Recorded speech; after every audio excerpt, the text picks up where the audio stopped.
तो आप सभी का बहुत बहुत धन्यवाद आज के कोर्स में उपस्थित होने के लिए। ओम अज्ञानतिमिरान्धस्य ज्ञानाञ्जनशलाकया चक्षुरुन्मिलितं तस्मै श्रीगुरवे नमः।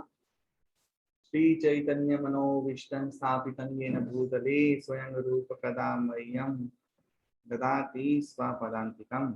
वन्देऽहं श्रीगुरु श्रीयुतपदकमलं श्रीगुरून् वैष्णवांश्च च श्रीरूपं साग्रजातं सहगण रघुनाथं त्वं त्वं सजीवं साद्वैतं सावधूतं परिजन सहितं कृष्ण चैतन्य देवं श्री राधा कृष्ण पादान सहगण ललिता श्री विशाखनिकांश्च नमो विष्णुपादाय कृष्ण पृष्ठाय भूतले श्रीमते जय पताका स्वामी नामिने नमः आचार्य पादाय निताय तिरुपदायिने गौरपद धामदाय नवधामचारि नमो विष्णुपादाय कृष्ण पृष्ठाय भूतले श्रीमते भक्ति वेदांत स्वामी इति नामिने नमस्ते सारस्वती देवे गौरवाणी प्रचारिणी निर्विशेष शून्यवादी पाश्चात्य देशतारिणी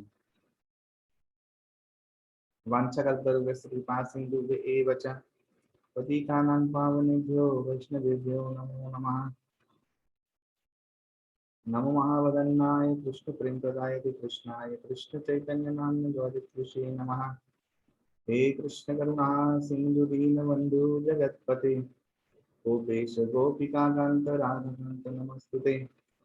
तप्त कांचन गौरांगी राधे वृंदावनेश्वरी विशोभानुसुते देवी प्रणमामि प्रिये। जय श्री कृष्ण चैतन्य प्रभु नित्यानंद श्री अद्वैत गदाधर शिवाचार्य गौर भक्त वृंद। हरे कृष्ण कृष्ण कृष्ण हरे हरे हरे राम राम राम हरे हरे। वंदे श्रीगुरुं गुणकारिणं विचैतन्यं ईश्वरं परमानन्दं माधवम्। ॐ जन्माद्यस्य यतः अन्यादितरस्य विघ्नस्वराट् तेन ब्रह्मचादिकवये मुह्यन्ति यत्सूरयः तेजो वारिमृदां यथा विनिमयो यत्र सर्गं मृषाः धाम्ना स्वेन सदन्यस्तकुहकं सत्यं परमधीमहि। नाम संकीर्तनं यस्य सर्वपापप्रणाशनं प्रणाम दुःखशमनस्त्वं नमामि हरिं परम्। हरिः ओम तत्सत्। भरतामृत सर्वस्वं विष्णुभक्ताद् विनिश्चितं गीतालङ्कृतकं कृत्वा पुनर्जन्म न विद्यते। सर्वपुनिषदतावदोग्धा गोपालनन्दनः पार्थवत्सुधीर्भुक्ता दुग्धं गीतामृतं महत्। एकं देवं देवकीपुत्र एव एकं शास्त्रं देवकीपुत्र गीतम् एको देव देवकीपुत्र एव एको मन्त्रस्य तस्य नामानि जानि कर्मपि एकं तस्य देवस्य सेवा। हरे कृष्ण कृष्ण कृष्ण हरे हरे हरे राम राम राम हरे हरे। श्रीमद् भगवद गीता की जय, गीतोपनिषद की जय।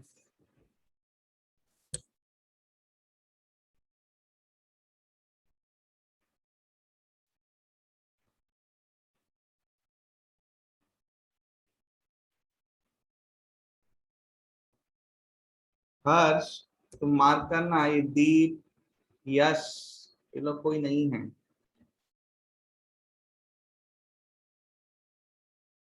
तो आज और ना शशांक है। आज हम लोग फिर चैप्टर 10 और चैप्टर 11 खत्म करेंगे। ये बहुत ही गुरुत्वपूर्ण बहुत ही महत्वपूर्ण चैप्टर्स हैं, क्योंकि भगवान ने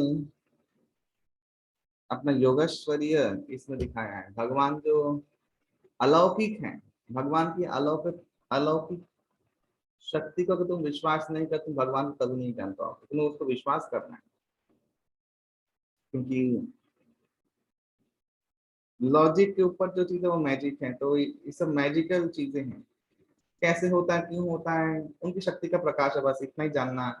हम लोग के पास पूरे वेदों में इतना ही इंफॉर्मेशन है, इससे ज्यादा इंफॉर्मेशन नहीं है। ऐसे ही है, बस इसका कुछ कुछ तो व्याख्या नहीं होता। और जाने का हम लोग को जरूरत भी नहीं है, क्योंकि हम लोग का लाभ क्या है उस व्याख्या में जाने का। बारिश अपने आप ही होता है, युग युग से हो रहा है। बारिश का कारण जब साइंटिफिकली प्रूफ नहीं हुआ कैसे होता है, तब तो भी तो उसके पहले भी बारिश हो रहा है ना? कारण जान के हम लोगों ने क्या कर लिया, कुछ नहीं कर पाए। बारिश जैसे होना है वैसे ही हो रहा है। यही बारिश कब कैसे आ रहा है जान पाते हैं मात्र, और कुछ नहीं। तूफान कहाँ से आ रहा है वो बस इतना इंफॉर्मेशन पा पाते हैं बस, और इससे ज्यादा कुछ नहीं है। लेकिन फिर भी तूफान को रोक नहीं पाते हैं, ना ही बारिश को रोक पाते हैं। भगवान की बहिरंग शक्ति, प्रकृति का इतना बड़ा जो आदि दैविक प्रकोप है, उस पर तो हम लोग का वश चलता नहीं है। तो भगवान की शक्तियां तो असीम है, इसलिए भगवान वचन के अगोचर, बुद्धि के परे की वस्तु है। ये हम लोग हमेशा स्वीकार करना है, और तब जाके हम लोग भगवान पर शरणागत होकर ठीक ठीक भगवान के जो जो चीजें हैं, तत्व हैं, वो हम लोग जान पाएंगे। इसलिए भगवान ने पहले ही कह दिया कि जन्म कर्म च मैं दिव्य, मेरा दिव्य जन्म कर्म है। दिव्य बने अलौकिक, बुद्धि के बाहर, एक बुद्धि के द्वारा नाप नहीं सकता। ना साइंटिफिकली जो सो साइंटिफिकली हम लोग सोचते हैं वो भगवान के वहाँ वो सिद्धांत वहां नहीं चलेगा, एकदम नहीं चलेगा। क्योंकि भगवान ने हम लोग को बनाया है, हम लोगों ने भगवान को नहीं बनाया। एकदम सिद्धांत सूत्र है। तो कल एक चीज लास्ट में प्रश्न पूछा गया था, तो प्रश्न का उत्तर किसी को समझ में नहीं आया, तो मैं वहां से शुरुआत करना चाहता हूँ। बहुत लोगों ने मुझे पर्सनली मैसेज किया कि उसके बारे में कुछ बोलें, तो मैं बोलना चाहता हूँ। प्रश्न ये था कल के बारे में, तो टॉपिक आएगा भी वैसे, फिर भी मैं थोड़ा सा बोल देना चाहता हूँ। शशांक ने ऐसा प्रश्न किया था कि प्रभु जी, हम लोग हमारे इंटेंशन अगर अच्छा हो तो हम किसी गरीब को कंबल दान करें, फुटपाथ में जो है, भले ही वो अपना पूर्व कर्म फल भोग रहा हो, लेकिन हमारा इंटेंशन तो अच्छा है, हमने कंबल दान दिया। तो इसके बारे में क्या बोलना चाहेंगे? तो ये वो पुण्य कर्म है, पाप क्या है, क्या फल मिले? तो कल मैंने जो व्याख्या दिया था, वो व्याख्या लोगों को समझ में नहीं आया, लेकिन अभी मैं सीधा व्याख्या देता हूँ। आपका इंटेंशन अच्छा है, आपने उसको दान दिया, बहुत अच्छी बात है, आपको पुण्य फल मिले, कोई उसमें कोई संदेह नहीं है, एकदम मिलेगा पुण्य फल। लेकिन आपका दान लेने के बाद वो व्यक्ति अगर कोई कुकर्म किया, तो उसका भाग भी तुम्हें मिलेगा, दोनों ही चीज तुम्हें मिलेगा। तो रेडी रहना उसके लिए। दान का तो कोई प्रॉब्लम नहीं है, कुछ प्रॉब्लम नहीं है, पुण्य भी मिलेगा, और वो अगर जिसको दान दिया उसने कुकर्म किया, उसका फल भी तुम्हें मिलेगा, दोनों ही चीज तुम्हें मिलेगा। तो ये दोनों चीज जो स्वीकार कर सकते हो तो दान करो, कोई प्रॉब्लम नहीं। इसीलिए आगे चैप्टरों में दान के ऊपर बहुत बड़ा लेक्चर है तो भगवान का, किसको दान देना चाहिए, दान कितने प्रकार के होते हैं, इसका फल क्या होता है, भगवान ने दिया है, डिटेल में दिया है। सब एक्टिविटी का सात्विक, राजसिक और तामसिक के बेसिस पे।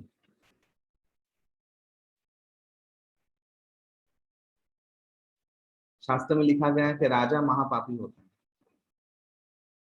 कैसे? शास्त्र में दिया है मनुस्मृति में, राजा महापापी होता है इस तरीके से कि राजा जब प्रजाओं को शासन करता है, प्रजा कुछ भी अधर्म करता है, तो उसका 10वां भाग राजा को जाता है। वो जाएगा ही जाएगा, उसमें राजा का कोई मतलब कुछ कर नहीं सकता राजा। पिता का सही ढंग से कमाया हुआ पैसा पुत्र लुटा रहा है, अय्याशी कर रहा है, तो समस्त पाप जो है उसका, जो पैसे का जो कमाया हुआ वो सब पाप पिताजी को जा रहा है। उसको पाप लगा है, उसका कियत भाग, कियत अंश पिताजी को जा रहा है। आप लोग याद कीजिए, वाल्मीकि रामायण, वाल्मीकि का जीवन, वाल्मीकि का जीवन परिवर्तित ही इसीलिए हुआ। नारद मुनि ने कहा, तुम जिसके लिए रत्ना करते हैं ना, रत्ना तुम जिसकी हत्याएं कर रहे हो, जो भी लूटा लूटी कर रहे हो, परिवार के लिए, परिवार से जाके पूछो कि तुम्हारे पाप कर्मों का भाग लेंगे कि नहीं लेंगे, तुम तो उनके लिए कर रहे हो। वो गया पूछा, उत्तर तो नारद जी जानते ही थे। बोला, महात्मा जी, जीवन में मोह था, मोह, घोर मोह था कि ये हमारे परिवार है, मेरा पाप शेयर करेंगे। ना कह दिया, सीधा ना कहो, तुम्हारा पाप तुम जानो, बोल दिया एकदम। शास्त्र में ये भी कहा है, जो मांसाहार करता है, मांसाहार के तो रैकेट उसमें 5 लोग पापी होते हैं। एक जो मांस को काटता है, और समान रूप से पापी होता है, अलग अलग समान रूप से शास्त्र में दिया है। एक जो पकड़ के लेके आता है, पहले देता है, वो नंबर 1 पापी। फिर जो काटता है वो, जो खाता है वो, जिसने वो देख के विरोध नहीं किया वो, हम्म, और जो इसका व्यापार करता है वो, ये 5 लोग समान रूप से दायी हैं। लो, ये है कर्म का चक्कर। तुमने खून दान किया किसी को, बहुत अच्छी बात है, पुण्य कर्म हो गया, तुम्हारा अकाउंट में चला गया, खाते में चला गया।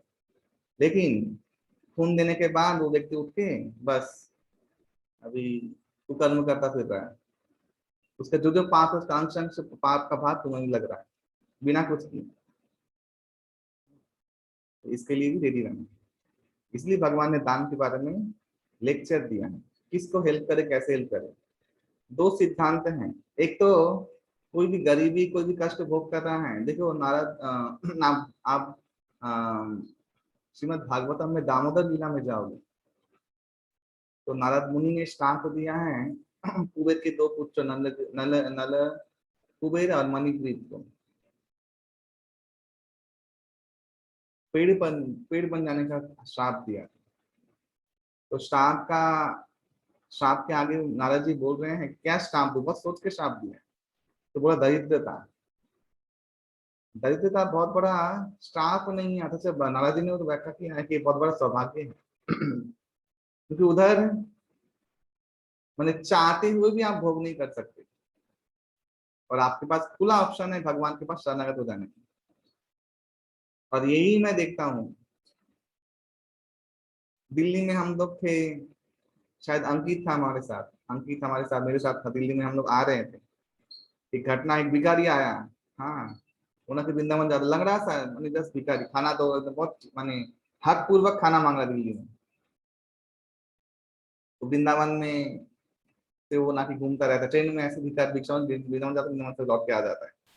अंकित ने पूछा तो वृंदावन में यहाँ से आने की जरूरत क्या है, वृंदावन पे रह जाते हैं। फिर उत्तर नहीं दिया। फिर मुझे बोलता है मैं आपसे मिलने आऊंगा तो स्वभाव, भीख मांगने से भी, भीख मांगने पर भी भोगी हो सकता है, ये है पार्थक्य। भोग का वृत्ति भिखारी बनने के बाद भी जाने जाता नहीं है, ये है हमारी दुरावस्था। जबकि उसके पास कुछ नहीं है, ना परिवार है ना कुछ है, वो तो वृंदावन जाके आराम से भजन कर सकता है, वो ऑप्शन नहीं चूज करेंगे, तो भीख मांग के भी अय्याशी करेंगे। हम्म, तो ये है कलयुग में सब व्यक्तियों का अवस्था। तो ये आशीर्वाद दिया, श्राप दिया नारद मुनि ने। तो एक तो सिद्धांत तो ये है कि जो भिखारी लोग हैं, वो लोग कष्ट जो भोग कर रहे हैं उसके लिए वो अच्छा है, दंड मिलना अच्छा है, उसका वो पाप जो है वो नष्ट हो जा रहा है। जैसे हम लोग पुण्य भोग करते हैं ना, नष्ट हो जा रहा है, वो खत्म हो जा रहा है, ऐसे उसका पाप भी नष्ट हो जा रहा है। हम लोग उसको दया दिखाते हुए उसका उस वृत्ति में बाधा दे रहे हैं। इसलिए भक्त लोग सही रूप से उसको सम्यक व्यवहार करते हैं, प्रसाद देते हैं जिससे उसके आत्मा का कल्याण हो, तरफ बुद्धि आए, और नाम जपाते हैं, ताकि जो भिखारी बना है ना, या दरिद्र बना है, या कुछ रोग हुआ है, उससे ऊपर उठ जाए। मेरे घर की बात बताता हूँ। अभी पिछले दिनों हमारे घर में प्रॉब्लम चल रहा है, मेरे परिवार में। मेरे छोटे चाचा को कैंसर हुआ है, हाँ, स्टोमक में, पैंक्रियास में। तो फिर ऑपरेशन नहीं है, डॉक्टर ने जवाब दे दिया है कि वो तो बचेगा नहीं। लेकिन वो बीड़ी पीना छोड़ नहीं रहा है। हाँ, काम क्या है, वो बीड़ी पर बीड़ी पीते जा रहा है। ये है संसार गति। इसीलिए क्या कर सकते हैं, इसीलिए भगवत तत्व विज्ञान, भगवत तत्व विज्ञान को जितना जल्दी हो सके समझ के, बुद्धि से परख के अपना लेके, अपना पहले चाचा अपन जान बचा, अच्छा पहले अपना जान बचा लो, तुम ही खुद बचे नहीं हो, तुम किसी बचाओगे कैसे? तुम खुद नहीं बचे हो, तुम बचाओगे कैसे? इसलिए अपन हित उद्धार करें, पहले अपने हित में अपना उद्धार करो, इस विज्ञान को समझ लो और फिर किसी को उद्धार करने के लिए जाओ। तो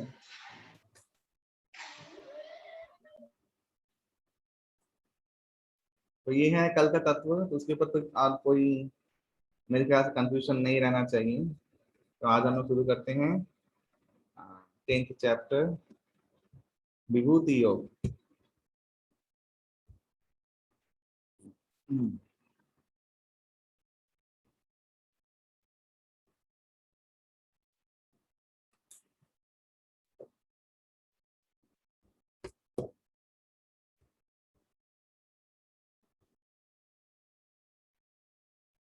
सबको दिख रहा है?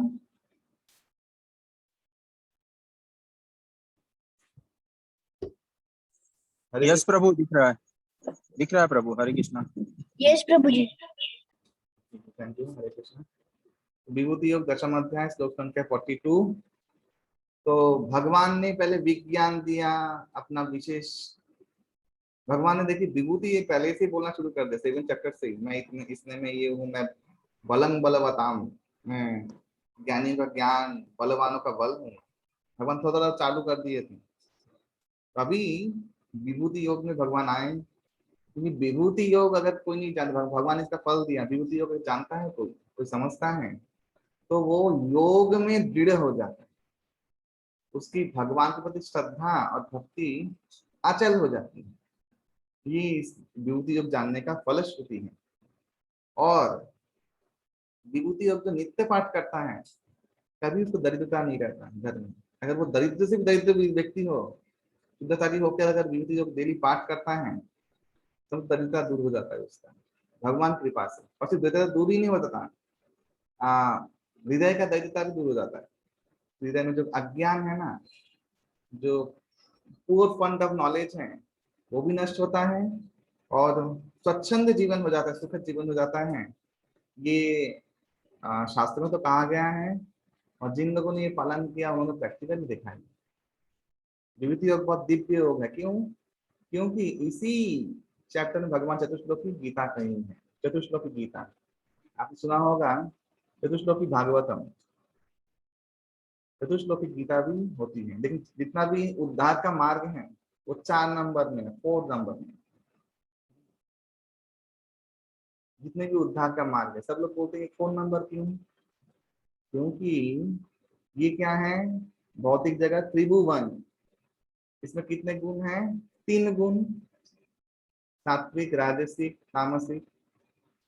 तो सत्व लोक कौन सा? ऊपर की देवताओं के साथ 6 भुवन, भू भुव स्व मह जन तप, ये ऊपर के जो लोक, तपलोक, फिर सत्य लोक ब्रह्मा जी का, ये 6 भुवन जो हैं सात्विक भुवन है। राजसिक, तामसिक और सात्विक मिश्रित भुवन जो है क्या? भूमंडल, हमारा पृथ्वी, प्लानेटरी सिस्टम। और तामसिक भूमंडल कौन से? नीचे के 7 लोग, अतल, वितल, सुतंत्र, अतल, रसतल, पाताल, महातल इत्यादि। ये है 3। तो इस 3 से ऊपर जो एक जगत है वो है निर्गुण जगत, वो है वैकुंठ। इसलिए हर चीज 4 चीज में दी हुई है जो उद्धार का मार्ग है। चतुर्वेद, चतुर आश्रम, फिर एक वेद में चतुर्खंड। हाँ, वेद के 4 खंड होते हैं। क्या क्या होता है? ब्राह्मण, आरण्यक, हाँ, संहिता और उपनिषद। हर चीज 4 में पाई जाती है। आप देखिएगा, चतुर वेद, चतुर्मुखी ब्रह्मा, भगवान चतुर्भुज रूप, चतुर संप्रदाय, चतुराश्रम, चतुर्वर्ण, जितने भी उद्धार का धर्म संबंधी सब 4 विषय में पाए जाएंगे। 4 चतुर सिद्धांत, क्या क्या? कर्म, ज्ञान, ध्यान और भक्ति, सब कुछ 4 चीज में पाए जाएंगे। यही कारण है, क्योंकि वो तीनों गुणों से ट्रांसेंड होके निर्गुण स्तर का बात है। वो है उद्धार का मार्ग। तो चतुश्लोकी गीता भगवान ने इसी चैप्टर में दी है 8 से 11 चतुश्लोकी गीता। अभी शुरू करते हैं हम लोग।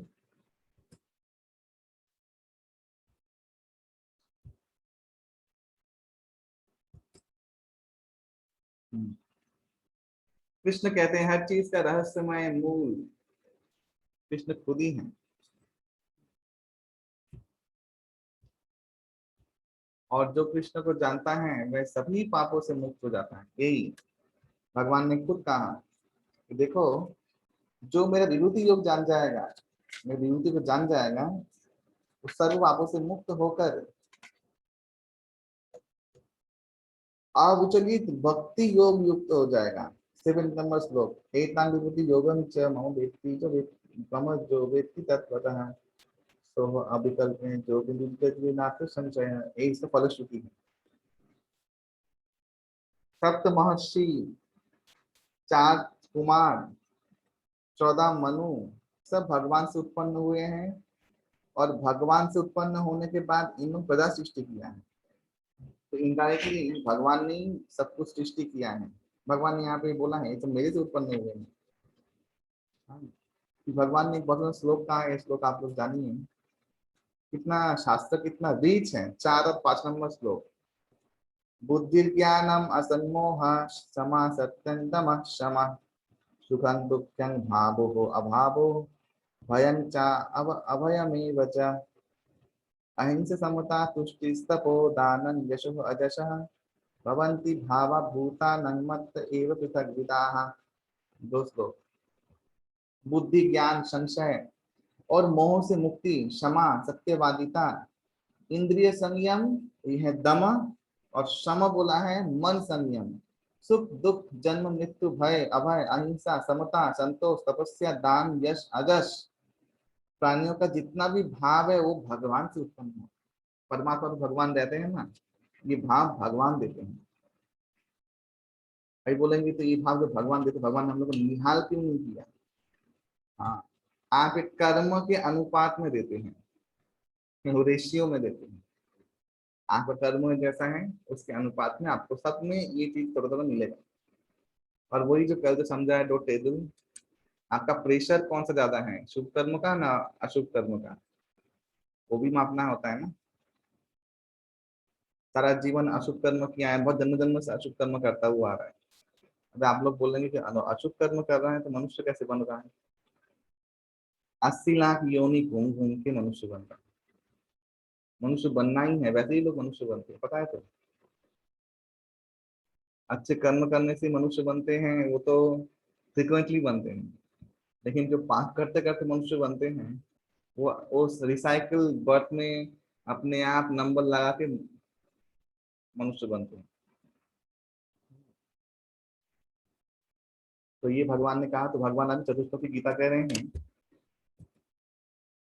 जो समस्त ज्ञान का सार है, कि हम लोग पढ़ेंगे 8 से 11 चतुष्टोकी गीता।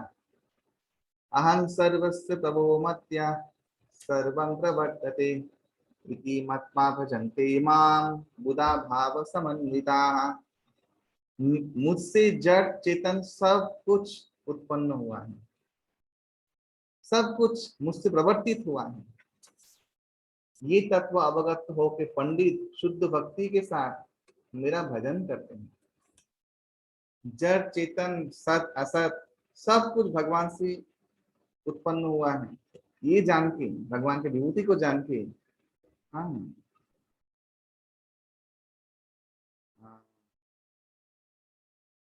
पंडित जन भगवान के चरणों में प्रवृत्ति कर शरणागत होते हैं। तो शुद्ध भक्त लोग शरणागत हो गए, अभी क्या करेंगे शरणागत होने के बाद?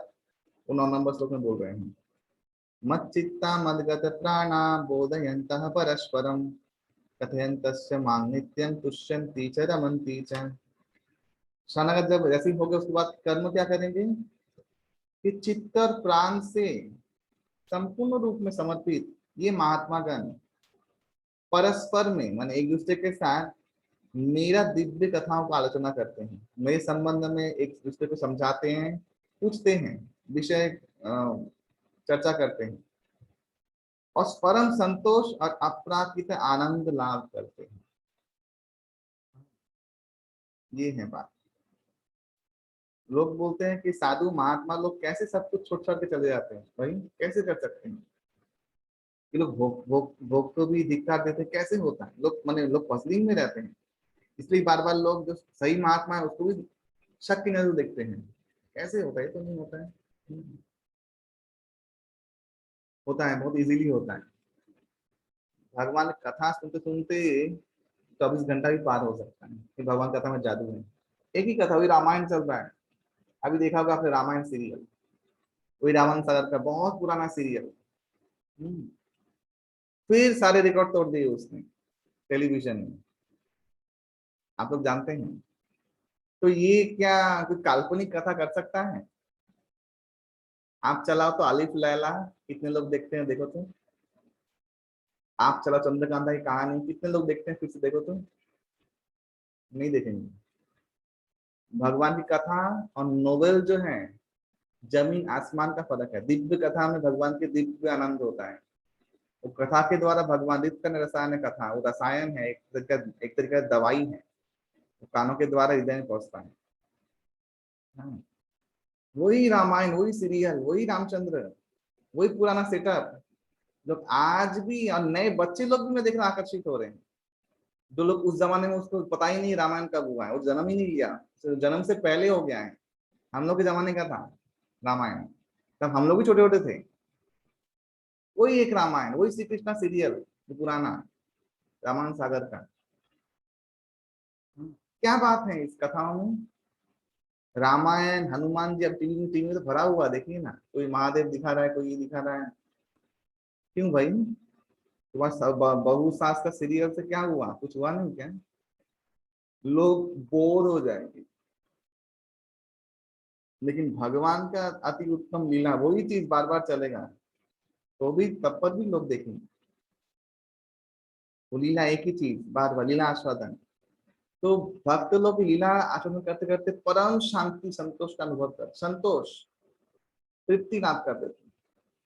वो आनंद ऐसा है, इस संसार का आनंद उसके कणा का बिंदु का बिंदु भी नहीं है। संत लोग वो आनंद को प्राप्त कर देते हैं। हाँ। इसलिए वो लोग सोना भूल जाते हैं। वो आपने पढ़ा ना शीत प्रज्ञ व्यक्ति के लक्षणों में, वो लक्षण पढ़ने बहुत कठिन लगा होगा आप लोग सुनने में, अरे ऐसा कैसे हो जाएगा? इजीली हो जाएगा। भगवान भगवान में लगन लगे, इसी भगवान बोल रहे हैं। तुम खुद से प्रयास करोगे, योग करोगे, तपस्या करोगे। भगवान ने पहले भी चैप्टर में कह दिया है, वेदेशु यज्ञेशु तपस्ु जो भी फल मिलता है सामर्थ्य से, वो भक्ति में मेरी कृपा से ही मिल जाता है। लास्ट श्लोक में कहा है 8 नंबर चैप्टर में, ये आपने पढ़ा। तो जब भगवान से जुड़ जाओगे, लगन तो ऑलरेडी अपने आप हो जाएगा। वो कुछ करना था ना, नहीं है, बस भगवान से संबंध और गाढ़ा करना है, वो बाकी अपने आप हो जाएगा। बहुत लोग सोते हैं 10 घंटा, अरे बाप रे बाप, 3 बजे सुबह उठना पड़ता है, मंगला की टाइम पड़ता है, इस्कॉन में कैसे होगा? मायापुर चलो, अपने आप ही हो जाएगा। वो जो इन्वायरमेंट है उसमें वैसा ही जादू है। सब लोग करते हैं वहां पे। मायापुर और वृंदावन में क्या है, इस जगत के लोग वहां पे एलियन है। जैसे हम लोग मायापुर से आए हैं तो हम लोग यहाँ के लिए एलियन है। लेकिन मायापुर और वृंदावन में क्या है, जो जगत के लोग हैं तो वो लोग एलियन समझते थे, क्योंकि वहाँ सब भक्त हैं, इसलिए सब मंगला प्यार सब उसको नेचुरल है। सब लोग कर रहे हैं और बहु मात्रा में लोग कर रहे हैं। कैसे कर रहे हैं? वो इस प्रेम के हुक से हुक होके कर रहे हैं, ऐसे ही नहीं कर रहे हैं। कोई इतना कष्ट की तपस्या। अच्छा, एक चीज आप लोग समझ में आपको आना चाहिए कि अवश्य कुछ दिव्य प्रेम की बात है। सुबह उठना, हाँ, ये बहुत बड़ा चमत्कार है। जो लोग सुबह बहुत कोशिश करते हुए उठ नहीं पाते हैं, वो लोग जानते हैं इतना आसान नहीं है। रात को जग के मस्ती करना बहुत आसान है, लेकिन सुबह जल्दी जल्दी उठना इतना आसान नहीं। तामसिक लोग रात रात जगह जगा लो, जब सोएंगे तो पोलर बियर बन के, फिर कंबल तोड़ेंगे, पलंग तोड़ के, हाँ, उठाना मुश्किल है उन लोग। जल्दी उठ के काम करना सात्विक गुणी लोग ही कर सकते हैं, राजसिक तामसिक लोग को बस की बात नहीं है। हमारे धनबाद में कितने भक्त लोग बहुत साथ जुड़े हुए हैं, उस सुबह उठने का सुई काटा काटा अटका हुआ है, वो संभव हो नहीं पा रहा है उन लोगों को। और सत्व गुण ही है उनके लिए, नेचुरल है, तो परिश्रम नहीं है। तो ये सब चीज नेचुरली जब आएगा, ये चीज अडॉप्ट भी कोई कर नहीं सकता, कुछ सुन के जान के नकल नहीं कर सकता। योग मार्ग में नकल संभव नहीं है। आप सब जगह एक्टिंग सब जगह कर सकते हैं, लेकिन इस मार्ग में एक्टिंग चलता नहीं है। क्यों? वही तो, सुबह उठ के मंगलादि जाना है। ये एक्टिंग कौन करेगा अपनी इच्छा से, बोलिए तो? और कितनी नहीं वह करेगा तो संभव नहीं है। तो अवश्य ही क्या है, वो प्रेम और संतोष, तभी लोग भक्ति मार्ग में। इसलिए प्रभुपाद जी ने अपने शिष्यों से पूछा कि प्रभुपाद जी ने पूछा कि बोलो तो तुम लोग क्यों इस भक्ति योग में इतना कठिनाई के साथ फिर भी तुम टिके हो, बताओ तो क्यों? तो बहुत लोग बहुत कुछ उत्तर दिए कि यार हमें ज्ञान है तो करना ही चाहिए, भगवत गीता में कहा है, ये सब है, ये सब शास्त्र में कह रहे हैं। तो पता कहा नहीं, तुम लोग टिके हुए इसलिए हो कि तुम लोग को आनंद मिल रहा है, तुम लोग का असीम संतोष की तरफ तुम लोग बढ़ रहे हो, तुम लोग को प्रकाशित हो रहा है तुम्हारा जीवन, इसीलिए ही तुम लोग इस मार्ग में हो, नहीं तो कब का छोड़ चले जाते। कोई दिखाओ तो योग मार्ग, एक योगी दिखाओ तो, अभी खोज के दिखाओ तो। बहुत कम, बहुत रेयर, पर्वतों में है, अपने ही है अकेले से। कोई ज्ञानी दिखाओ तो एक खोज के, बहु मात्रा में। कलयुग में असंभव है, इम्पॉसिबल, इम्पॉसिबल। भक्ति बहुत पॉसिबल है। हाँ, भक्ति बहुत पॉसिबल है। ऐ हर्ष, कौन जा रहा है इन लोगों का नाम लिख के रखो तो। ये लोग चालाकी करते हैं, आते हैं चले जाते हैं। हाँ, और किसी से उत्तर लिखवा के, वो लोग सर्टिफिकेट से मतलब है इन लोगों को।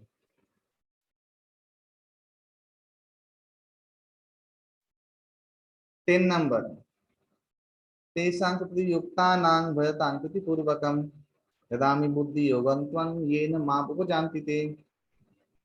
जो लोग भक्ति के द्वारा प्रीति पूर्वक मेरा भजन कर रहे हैं, ऐसे नित्य युक्त हैं, मैं उनको शुद्ध ज्ञान जनित परम बुद्धि योग देता हूँ, दिव्य बुद्धि योग, जिसके द्वारा वो लोग मेरे पास लौट के आते हैं। वो चेतना, ये दिव्य बुद्धि योग क्या है? ददामि बुद्धि योगम, वो समस्त ज्ञान विज्ञान जानने लायक तुम्हारी चेतना को हाई कर देगा, ताकि तुम समझ पाओ, और तब तुम उस विज्ञान को रियलाइज के तत्व लेके जाने के लिए समर्थ हो जाओगे, और तब तुम इजीली भगवान और जीवन मुक्त होकर भगवत धाम चले जाओगे। तो भगवान खुद कृपा से देते हैं, यही है कृपा भक्ति मार्ग में। और कोई मार्ग में सब नहीं है, इस सिद्धांत नहीं है। हाँ, जैसे प्रभुपाद ने उदाहरण दिया है। और जो मार्ग है आरुद कृच्छेन परम पदम ततः पतंती अधो अनादित्य दुष्म, भागवतम कहता है, ब्रह्मा जी कह रहे हैं कि आरुद कृच्छेन, खुद उसमें प्रयास करके आरूढ़ होता है, योगारूढ़ होता है, तो किच्छ साधन करता है, फिर परम पद में पहुंच भी जाए तो स्थिर नहीं है, फिर गिर सकता है। ये है अलग अलग जो ध्यान मार्ग, यानी अष्टांग योग मार्ग, ज्ञान मार्ग, इनका इनका ये सभी रिस्क है। लेकिन भक्ति मार्ग में रिस्क नहीं। क्यों? क्योंकि वही कल जो सुना ना आप लोगों ने, भगवान खुद कह रहे हैं, अर्जुन तू घोषणा कर दे, कौन ते पति जान ही नए भक्ते प्रणश्यति। ये भगवान ने क्यों कहा? इसका एक बहुत सुंदर इतिहास है। आप लोग जानते हैं महाभारत में भगवान को लेक्चर दिए, फिर भीष्म भीष्म को जब बात आता है तब अर्जुन का हाथ कांप जा रहा है, गांडीव हाथ से फिसल रहा है। हाँ, भगवान को अर्जुन कह रहे हैं कि शिखंडी है ना, शिखंडी मार देगा उसको। भगवान ने कहा कि शिखंडी का बाण ब्रह्मचारी देह भेद कर सकता है, शिखंडी का बाण तो उनके ऊपर लग रहा है और गिर जा रहा है। अर्जुन, क्या हो गया है तुझे? और भगवान ने महाभारत में ये श्लोक है, भगवान अर्जुन को कितना प्रेफर करते सोचिए। हाँ, हम लोग देखिए, हम लोग का बुद्धि देखिए, कोई ऑफिस का बॉस, कोई मंत्री तंत्री संतरी, कोई सेलिब्रिटी, हम लोग अप्रिशिएट करते हैं, हम लोग गदगद हो जाते हैं। इतने में ही हम लोग का है यही है, गदगद हो जा रहे हैं। कोई बोल दिया शाबाश बेटा, मैंने बहुत माना, इसने बोला है। अरे ये सब क्या औकात है, क्या बोल दिया? यहाँ भगवान अर्जुन को बोलते हैं कि जहां मेरा अर्जुन गांडीव रख देता है, वहां धर्म की रक्षा करने के लिए मुझे स्वयं आना पड़ता है। ये भगवान ने श्लोक कहा है महाभारत में। मेरा अर्जुन, जहां मेरा अर्जुन गांडीव रख देता है अपना गांडीव, तब मुझे ही आना पड़ता है। मेरे सामने धर्म अधर्म से हार नहीं सकता। तो हे अर्जुन मैं जा रहा हूँ, तुम भले ही कुछ, तुम्हें तो समझाया, तुम समझे नहीं ना मेरे तत्व को। मैं ही आज सर्वनाश करूंगा समस्त कौरवों का। और बोल के रथ का पहिया उठा के भगवान जाने लगे। तब अर्जुन घबरा गया, नहीं नहीं नहीं नहीं नहीं, मैं करूंगा मैं करूंगा, पांव पकड़ लिया। बोले हे प्रभु आप अपने वचन को क्यों निभाए? बोले कोई बात नहीं, लोग बोलेंगे अच्युत हूँ मैंने कहा था मैं बड़ी बड़ी बात करता हूँ कि मैं अस्त्र धारण नहीं करूंगा। लोग मेरे नाम से प्रतिज्ञा लेते हैं और मैंने ही अपनी प्रतिज्ञा तोड़ दी, चलेगा? लोग कलंक कहेंगे, चलेगा, प्रॉब्लम नहीं, मेरे रहते अधर्म विजय प्राप्त नहीं कर सकते। नहीं तो फिर तो और भी अधर्म हो जाएगा, भगवान के सामने अधर्म विजय प्राप्त हो गया। ये संभव नहीं है। मैं जाऊं और धर्म है, मैं जाऊं वहां पे विजय है, श्री लक्ष्मी सब कुछ है, तो वो मैं होने नहीं दूंगा। तो अर्जुन मना के भगवान को लेके गए। तो एक तरीके से भगवान ने अपना वचन तोड़ ही दिया था। हाथ में अस्त्र तो लिया नहीं था, लेकिन एक कुछ तो ले लिया था मारने के लिए। और भीष्म पितामह बहुत गाली दिया था अर्जुन को, बोले हे प्रभु ये मूढ़ बुद्धि पांडव ये लोग क्या है, कितना अच्छा आपके हाथों मृत्यु हो रहा था, इसने इस गधे ने रोक लिया। बहुत गाली दे रहा था। और तब और क्रुद्ध होकर युद्ध किए विष्णुदेव। और फिर अर्जुन ने शिखंडी को आड़ में रख के युद्ध किया। तो भगवान भी अपने वचन को छोड़ दे सकते हैं कभी कभी भक्तों के लिए, क्योंकि भक्तों के साथ लीला है भगवान का। इसलिए अर्जुन को भगवान बोल रहे हैं, अर्जुन तू घोषणा कर दे, मेरा वचन का तो कोई ठिकाना नहीं, मैं खुद भी तोड़ सकता भक्तों के लिए, लेकिन अगर मेरे भक्त कोई प्रतिज्ञा कर ले, उसको मैं कुछ भी पूरी पृथ्वी इधर उधर कर दी, मैं उसको निभाऊंगा। चाहे पूरा मुझे रसातल में पृथ्वी को भेजना पड़े या पृथ्वी वासी स्वर्गलोक भेजना पड़े, कुछ भी करना पड़े, मेरा भक्त के मुंह से निकला हुआ वाणी का मिथ्या नहीं जाएगा। कि तू घोषणा कर दे अर्जुन कि मेरे भक्त का भी पक्षपातन नहीं होता। कौन से पति जाने, तुम घोषणा कर रहे हो, ये भगवान ने कहा। तो भगवान की भक्ति में प्रभुपाद उदाहरण देते हैं कि एक होता है बिल्ली का बच्चा या शेर का बच्चा, और एक होता है बंदर का बच्चा। बंदर का बच्चा बंदरिया को पकड़ के चलता है खुद के प्रयास से। तो कभी जब छलांग लगाते हैं ना बंदर, तो गिरता है बच्चा, तो होता है और बच्चा मर भी जाता है। लेकिन बिल्ली या शेर का बच्चा, बिल्ली या शेर खुद ग्रिप में लेके उठा के चलते हैं, उसमें बच्चा कुछ भी नहीं करता है, वो चला जाते जैसे झूल रहा है। तो भक्ति क्या है, वो ये बिल्ली का बच्चा जैसे भगवान को लेके चलते हैं। इसलिए भगवान ने कहा कि अरे कि दुराचारी व्यक्ति भक्ति में आने के बाद भी अगर कोई अनाचार कर रहा है तो भी उसको साधु मानना। क्यों? क्षिप्रम भवति धर्मात्मा, कुछ देर के बाद धर्मा परिणत हो जाएगा, मैं कर दूंगा उसको, मैंने दायित्व ले लिया उसका। लेकिन और कोई मार्ग में ये सुविधा नहीं है, इसलिए भक्ति मार्ग। हाँ, ये बुद्धि भगवान खुद देते हैं। इसलिए भजतान प्रीति पूर्वक हम लोग प्रेम के साथ भगवान का शरण ग्रहण करना है। और भगवान वो बुद्धि को खुद देंगे, कृपा से मिलेगा। वो ऐसा नहीं कि तुम लाभ कर लोगे अपने प्रयास से, नहीं। इसीलिए वो जो वो वाला अभी आप कनेक्ट कीजिए उससे, लास्ट वाला श्लोक जो मैंने 8वें अध्याय में भगवान करे ना कि मेरा नाम स्मरण करते हुए देह त्याग करता है तो मेरे को प्राप्त करता है। भगवान बोलते हैं ना, तो मैंने कहा था कि इतना आसान है नहीं। भगवान को स्मरण करना खुद से ही संभव नहीं है। भगवान तो मेरे मन बुद्धि चित्त के ऊपर की वस्तु है, उसको हम लोग स्मरण नहीं कर सकते। कितने लोग हैं प्रचार करते हैं, हम लोग एक मुंह से हरि नाम निकाल नहीं सकते, पत्थर मार के भी नहीं निकाल सकते, लोग नहीं करेंगे। हरि नाम अगर माने इतना आसान होता करना तो सभी लोग कर लेते हैं, नहीं है आसान, एकदम नहीं है। कितने लोग यहाँ पे आते आज तक भी माला नहीं कर पा रहे, उतना आसान नहीं है बाबा। वाल्मीकि राम बोल नाथ बोल रहे हैं, नहीं निकल रहा मुंह से, इतना पापी है। बोले अरे क्या करें, आचार्य भी तो एकदम कमाल कोटि के आचार्य हैं। बोले मरा मरा बोलो, तो बोल पाएगा? बोले हाँ वो हो जाएगा, मरा मरा राम राम हो गया। और वो भगवान वाल्मीकि बन के निकला स्कूल से। उसको हम लोग उपाधि देते हैं, हम लोग प्रणाम करते हैं भगवान वाल्मीकि। उनका तुलना वेदव्यास के साथ हो जाता है, एक ही कैटेगरी। सिर्फ उतना उतना कहने, गुरु का आज्ञा पालन किया और उतना किया, बस कोई योग नहीं, कोई तपस्या नहीं। राम राम राम राम, भगवान का नाम की महिमा है, भगवान की भक्ति की महिमा। भक्ति शुरू होता है तन नाम ग्रहण आदि भी, भगवान का नाम जप करने से भक्ति शुरुआत होती है, नाम के आश्रय में आने से। क्यों? उसका कारण है नमः इति स नाम, जो अहंकार को दमन कर दे वो नाम है। मैंने कल कहा ना, प्रणाम करना भगवान का, बोल रहे हैं कि प्रणाम है, भगवान के अहंकार व्यक्त कर रहे नहीं। भगवान ने कालिए नाग के सर को कुचला था, जो अहंकार पूर्ण सर था, कुचल कुचल के विष निकाल के उसको शुद्ध बना दिया, चरण चिन्ह छोड़ दिया उसके माथे पर। ठीक ऐसे ही जब हम प्रणाम करते हैं, हमारा जो एक नाग है ना अहंकार का, उसके माथे में भगवान अपने चरणों से कुचलते हैं उसके अहंकार को, उसको विष निकालते हैं। इसीलिए प्रणाम करना अहंकार। नमः इति स नाम, जो नमन करवाए, जो हृदय को दीन बनाए, वो नाम है। इसलिए नाम के दीनता के द्वारा भक्ति प्रवेश होता है। यहाँ पे अहंकार के द्वारा अपना जो जो है ना योग अहंकार, वो यहाँ पे नहीं, यहाँ पे एंट्री उनका नहीं होता। पिनादपि सुनीचन तरोरीव सहिष्णुना, अमान्य न मान देना कीर्तनीय सदा हरि। भक्ति शुरुआत होता है ऐसा, तृण के समान दीन बनना है, हम्बल ह्यूमिलिटी। और तरोरीव सहिष्णुना, पेड़ के जैसा टॉलरेंस होना है, टॉलरेंस करो। वही भगवान ने कहा है, तो उस द्वंद्व को टॉलरेट करो, बस चुपचाप रहो, रिस्पॉन्स इतना मत दो, प्रभावित मत हो। तुम आत्मा हो, तुम इनसे इंद्रिय, इंद्रिय से ऊपर सॉरी पदार्थ, पदार्थ के ऊपर इंद्रिय, इंद्रिय के ऊपर मन, मन के ऊपर बुद्धि, बुद्धि के ऊपर आत्मा तुम हो। भगवान ने ये भी कहा छठे अध्याय में। तो तुम इससे ऊपर जान के अपने आप को उससे अलग रखो, टॉलरेट करो।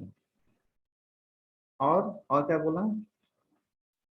अमाने ना मान देना, अपना मान सम्मान की इच्छा किए बिना सबको सम्मान दो, मान देना, किसको सबको सम्मान दो। ऐसा व्यक्ति कीर्तन सदा हरि, ऐसा व्यक्ति सतत कीर्तन कर सकता है, भगवान का नाम दे सकता है। तो भक्ति शुरू होता है, नाम का अर्थ क्या है? वो दीनता लाना। इसलिए एतत् नाम ग्रहणादि भी, नाम शुरुआत के साथ भक्ति जीवन का शुरुआत होता है। क्यों? क्योंकि वही एक ही क्वालिफिकेशन चाहिए, हम ह्यूमिलिटी, हम्बलनेस। इसलिए इसे अनुगत पंथा कहते हैं। यहाँ पे शरणागत, यहाँ पे गुरु और कृष्ण शरणागत हो जाना है, हम्बल हो जाना है, फिर तुम्हारा सब कुछ दायित्व वो लोग लेंगे। ये है यहाँ का प्रोसेस। इसलिए ददामी बुद्धि योगम का अर्थ है ये, हम लोग जब सरेंडर कर देंगे, भगवान वो दिव्य बुद्धि देंगे, उससे तुम भगवान का तत्व को विज्ञान रूप में हृदय में अनुभूति करोगे। तो थियोरिटिकल नॉलेज काम नहीं चलता जब तक वो वैसा आस्वादन नहीं होगा। तो आस्वादन कर पाओगे, वो बुद्धि भगवान तुम्हें देंगे। 11 नंबर श्लोक, लास्ट जो चतुश्लोकी, तो बोल रहे हैं तेषाम एवानुकंपार्थम अहम ज्ञानमदन तमा नाशयामि आत्मभाव से ज्ञान दीपेन भास्वता। वही जो मैंने कहा, भगवान ने दायित्व भी ले दिया, तुमने ये शरणागत हो गए। भगवान क्या कह रहे हैं? मैं उन भक्तों को अनुग्रह करने के लिए उनके हृदय में अवस्थान करके उज्जवल ज्ञान के प्रदीप के जैसे समस्त अज्ञानों का नाश करता हूँ, खुद बैठ जाता हूँ। बैठे हुए तो है परमात्मा रूप में, समस्त अज्ञान का फिर जो इंफ्लुएंस अंदर आता रहेगा, मैं उसको नाश करता रहूंगा बैठ बैठ। और इस तरीके से वो व्यक्ति कभी भी अज्ञान द्वारा मोहाच्छन्न नहीं होगा। ये है प्रोसेस कि भगवान खुद करते हैं। यहाँ भक्ति में हम लोग का सामर्थ्य कोई वैल्यू नहीं है, भगवान यहाँ पे खुद करते हैं। तो ये है चतुश्लोकी भगवत गीता। ये डेली पाठ करना चाहिए एक्चुअली, 8 से 11। फिर अर्जुन ने पूछा, अर्जुन ने बहुत सुंदर यहाँ पे कहा, इसलिए हे प्रभु परम ब्रह्म परम धाम पवित्रं परमं भवान पुरुषं शाश्वतं दिव्यम आदि देवजम विभुम आहुस्ताम ऋषयो सर्वे देवर्षि नारद तथा असितो देवलो व्यास स्वयं चैव गवेषि में। ये जो श्लोक है, ये श्लोक पढ़ने लायक श्लोक। इस श्लोक में बहुत सा सिद्धांत छुपा हुआ है। देखिए, आप लोगों ने 8वें अध्याय में जो प्रश्न पूछा, किंग किंग तद ब्रह्म, तो वहां पे ब्रह्म बोला गया कि इसको जीव को, आत्मा को। 14वें अध्याय में पढ़ेंगे, माया को भी ब्रह्म बोल रहे हैं, कासान ब्रह्म महद्योनि अहं बीज प्रदपिता, ऐसा श्लोक आएगा। तो अर्जुन कंफ्यूज नहीं हुआ कि मैं भी ब्रह्म हूं, माया भी ब्रह्म, नहीं कंफ्यूज नहीं हुआ। अर्जुन ने भगवान को पर ब्रह्म कह दिया। हम लोग ब्रह्म हैं कैसे, शक्तिवाचक ब्रह्म है, आपके अंश है ना दोनों ही, तो माया भी तुम आपकी अंश है और मैं भी विभिन्न अंश हूँ ना, तो शक्तिवाचक है। अवश्य संबंध है आपसे डायरेक्ट मेरा, लेकिन आप इन सब ब्रह्मों में आप पर ब्रह्म हो। तो अर्जुन मायावादी नहीं बना, अर्जुन निराकारवादी जो है ना, अहंग्रह उपासक नहीं बना अर्जुन। अहंग्रह उपासक यानी वही मायावादी ज्ञानवादी, प्रतीक उपासक माने भक्त, और विष्णु उपासक माने जोगी, अष्टांगी योगी। तो ये अहंग्रह उपासक अर्जुन नहीं बना, कोई कंफ्यूजन नहीं हुआ। भगवान ने कहा वो ब्रह्म माने जीव है, उधर ब्रह्मा ब्रह्म को माया कह दिया, प्रकृति कह दिया। लेकिन अर्जुन ने यहाँ पे बोला परम ब्रह्म परम धाम, तुम परात पर ब्रह्म हो। ब्रह्म शब्द का अर्थ वेद में किया गया जिससे सब कुछ उत्पन्न हो, जिसमें सब कुछ पालन हो, जिससे सब कुछ लय हो और जिसमें अवस्थान करे, उसे ब्रह्म कहते हैं। परात पर ब्रह्म, ये वेद में कहा गया, उपनिषद में कहा गया, तैत्तिरीय उपनिषद में। इसलिए वो पर ब्रह्म कौन है, वो भगवान है। हाँ, अर्जुन कोई कंफ्यूजन नहीं हुआ। और परम धाम हो, परम आश्रय हो, पवित्रम परम, और आप परम पवित्र वस्तु, परम पवित्र हो, आपसे पवित्रता का उत्पत्ति होता है। पुरुष हो, शाश्वत पुरुष हो, दिव्य आदि देवम हो। अच्छा, ये फिर नेक्स्ट जो लाइन है वो सीखने लायक लाइन है।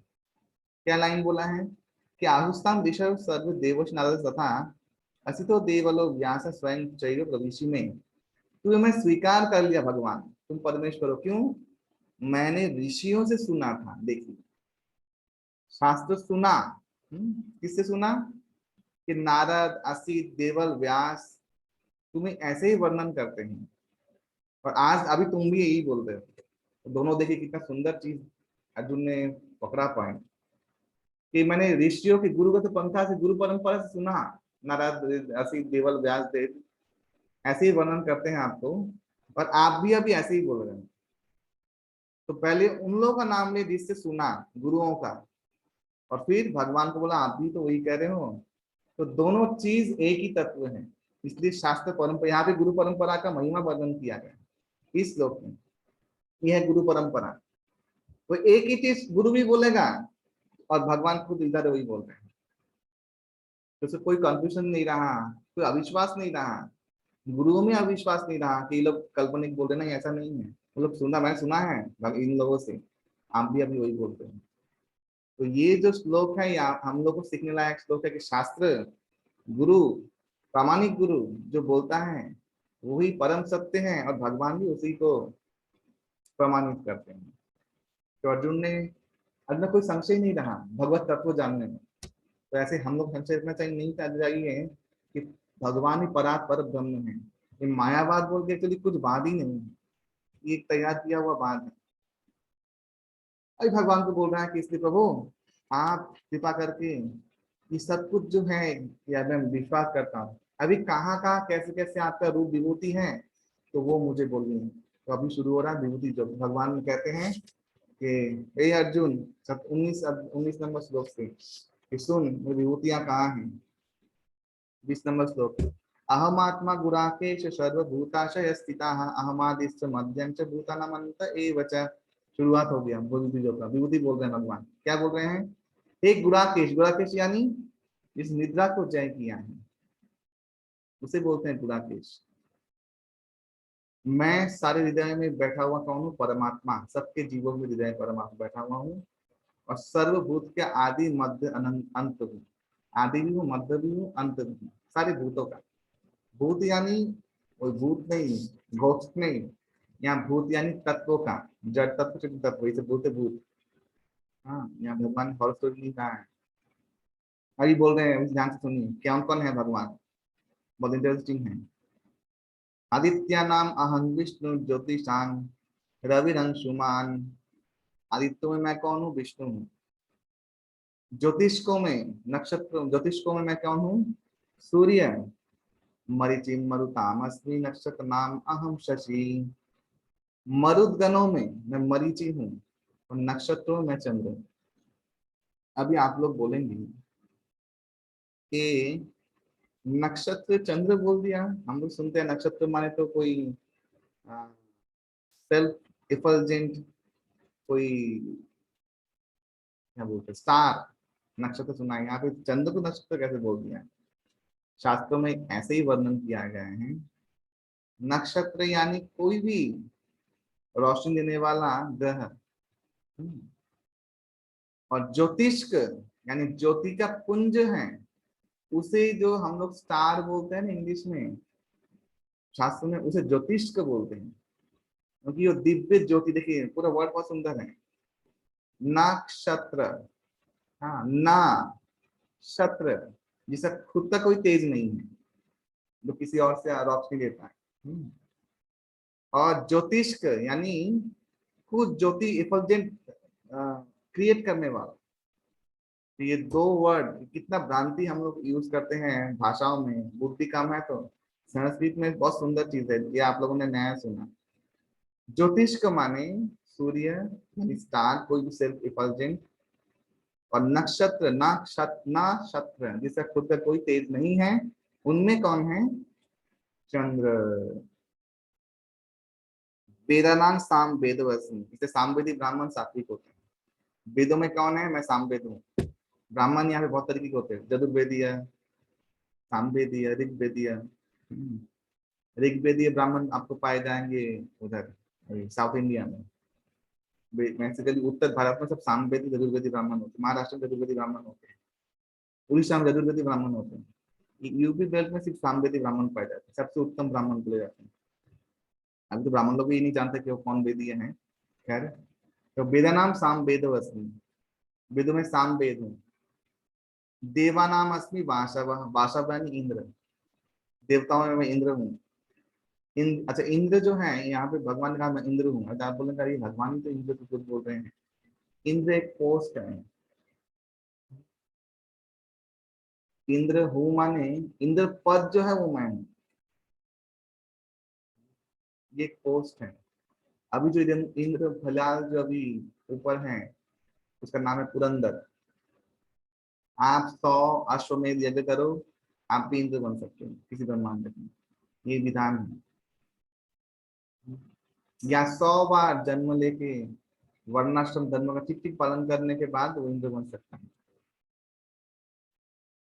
100 राजसी यज्ञ करने से कोई ब्रह्म पद प्राप्त कर, ब्रह्मा जी का पद प्राप्त करता है।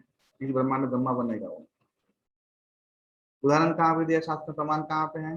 बलि, बलि उपाख्यान में दिया है। भगवान ने आशीर्वाद दे दिया कि हे बलि, नेक्स्ट मनवंतर में तुम इंद्र बनोगे। आशीर्वाद दे दिया, वेटिंग लिस्ट में है अभी। तो यहाँ बासा वो इंद्र माने इंद्र पद को बोला है, वो जो अधिशात देवता है उसको नहीं बोला। इंद्रियाणां मनश्चास्मि भूतानामास्मि चेतना, और मैं इंद्रियों में मन हूँ। प्रद्युम्न का, हाँ, नियंत्रण करता मन है। प्रद्युम्न रूप में भगवान नियंत्रण करते हैं मन को। इंद्र में मन हूँ और समस्त प्राणी की चेतना में हूँ। ये देखिए ये डिवाइन है। आत्मा का सबसे बड़ा क्वालिटी क्या है? वो चेतन है। थिंकिंग फीलिंग विलिंग, चेतनता का प्रकाश है। इसलिए वो चेतना डिवाइन है, इसलिए वो एंटी मैटर है, वो स्पिरिचुअल स्पार्क है। रुद्र नाम शंकरश्चास्मि वित्तेश दक्ष दक्षसाम वसुनां पावक मेरु शिखरी नाम अहम। रुद्रों में मैं भगवान शंकर हूँ, यक्ष राक्षसों में मैं कुबेर हूँ, वसुओं में मैं अग्नि और पर्वतों में मैं सुमेरु पर्वत हूँ। अभी आप बोलेंगे सुमेरु कहाँ है, तो कहाँ है बात बताऊंगा, समझ में नहीं आएगा। पुरोधोषां च मुख्यं मां विद्धि पार्थ बृहस्पति, सेनानी नाम अहम स्कंदः सरसामस्मि सागरः। पुरोहित के मध्य में प्रधान बृहस्पति, सेनापति में मैं कार्तिक हूँ, जलाशय में मैं सागर हूँ, समुद्र हूँ। महर्षिणां द्विगुरहं गिराम अस्मि एकम अक्षरम, यज्ञनां जपुजज्ञ अस्मि स्थावरानां हिमालयः। महर्षियों में मैं क्या हूँ? भृगु। बाप के समूह में क्या हूँ? ओंकार हूँ। देखिए यहाँ पे यज्ञ में क्या बोला है? जप यज्ञ, मैं जप यज्ञ हूँ। और स्थावर वस्तु में मैं हिमालय हूँ, पर्वतों में। तो जब जो यज्ञ है, नाम यज्ञ है, नाम संकीर्तन यज्ञ की जय हम लोग बोलते हैं ना, तो ये यज्ञ है, भगवान ने गीता में स्वीकार किया है। यज्ञ बहुत प्रकार के आपने सुना। तो वाचिक यज्ञ क्या है? जप यज्ञ। बहुत यज्ञ है, उसमें मेन यज्ञ है जप यज्ञ, नाम स्मरण करना। भगवान बोले वो मैं खुद साक्षात। अश्वत्थ सर्व वृक्षा नाम देवर्षि नाम च नारद गंधर्वानां चित्ररथः सिद्धानां कपिलो मुनिः उच्चश्रवस अस्मानां विद्धि मामृतो उद्भवम् ऐरावतं गजेन्द्रानां नरनां च नराधिपम्। वृक्षों में अश्वत्थ हूँ। ये अश्वत्थ माने बैनियन ट्री लिखा है इंग्लिश बुक में। बैनियन ट्री माने वट वृक्ष एक्चुअली, लेकिन नहीं, अश्वत्थ माने अश्वत्थ। इसका क्या इंग्लिश है मुझे पता नहीं। अश्वत्थ पेड़ आप जानते हैं, पीपल का पेड़, उसे अश्वत्थ कहते हैं। गलत लिखा हुआ है जिसने लिखा इंग्लिश में। देवर्षियों में मैं नारद हूँ। देवर्षियों में, अभी आप बोलते देवर्षि नारद, तो हम पहले देवर्षि को ही नारद जानते हैं, नारद को देवर्षि जानते हैं। देवर्षि और भी हैं, हाँ, पर्वत मुनि वो भी देवर्षि हैं। गंधर्वों में चित्ररथ हूँ और सिद्धगणों में मैं कपिल मुनि हूँ। भगवान कपिल जो गंगा सागर के वहां पे रहते थे। अश्वों में समुद्र मंथन उच्च श्रवा हूँ, जो इंद्र के पास है, समुद्र मंथन से मिला था। हाथियों में ऐरावत हूँ, वो भी इंद्र के पास है। और मनुष्य में मैं राजा हूँ, भगवान ने स्वीकार किया, इसलिए राजा है भगवान का डायरेक्ट प्रतिनिधि। समस्त अस्त्रों में आयुधानाम हूँ वज्रंग दिनुनाम अस्मि कामधूप।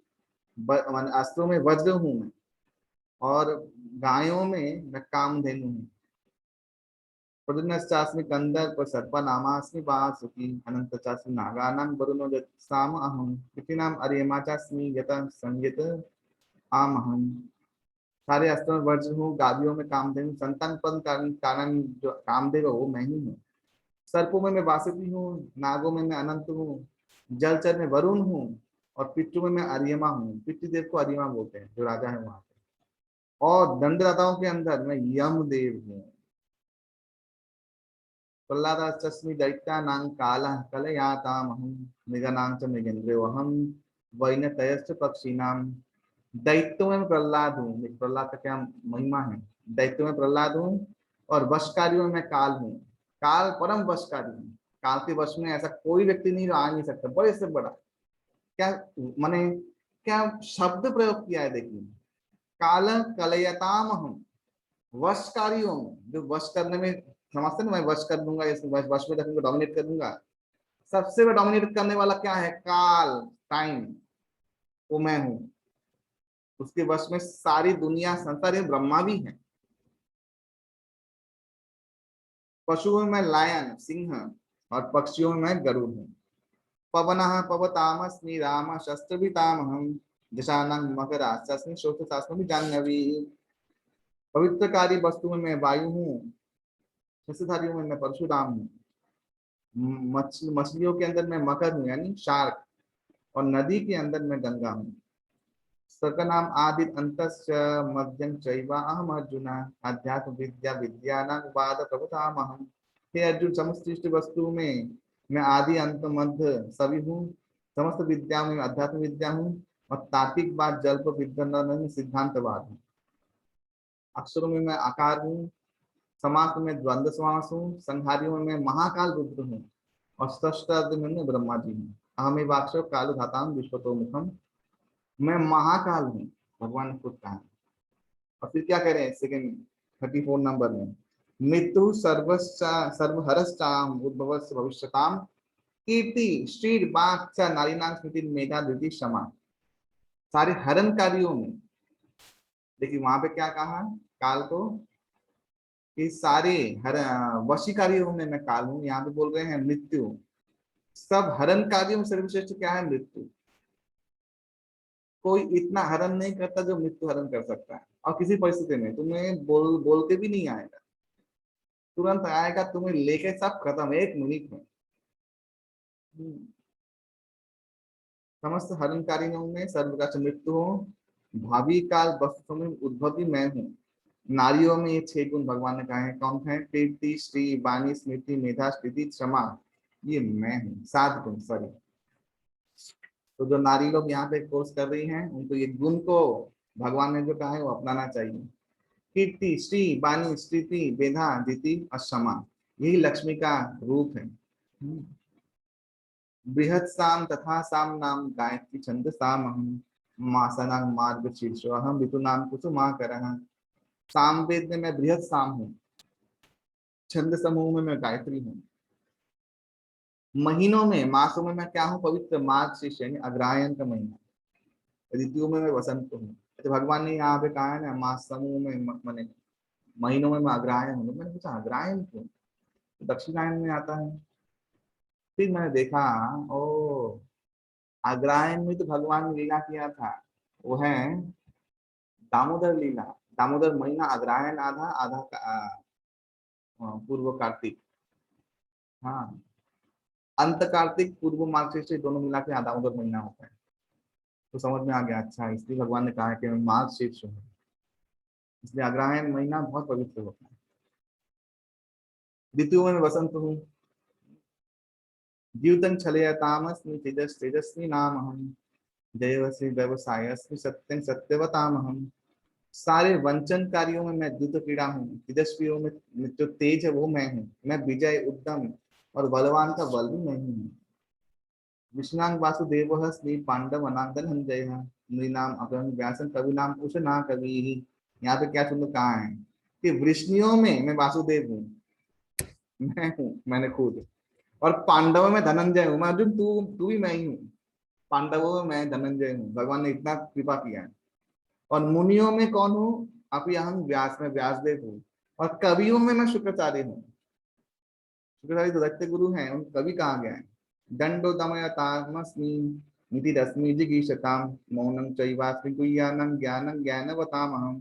दमन कार्यों में दंड हूँ, जय अभिलाषियों में मैं नीति हूँ, गुह्य धर्म में मैं मौन हूँ, ज्ञानवान का मैं ही ज्ञान हूँ।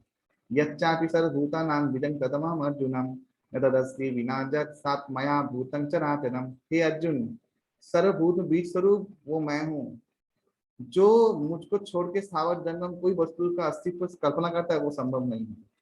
मेरे आश्रय के बिना किसी स्थावर जंगम चेतन अतुल्य के वस्तु का अस्तित्व नहीं है, मेरे आश्रय के बिना। हाँ हे परंतप मेरे दिव्य विभूति का अंत नहीं है। मैं विभूति का संक्षिप्त में तुझे बोला, तूने सुना।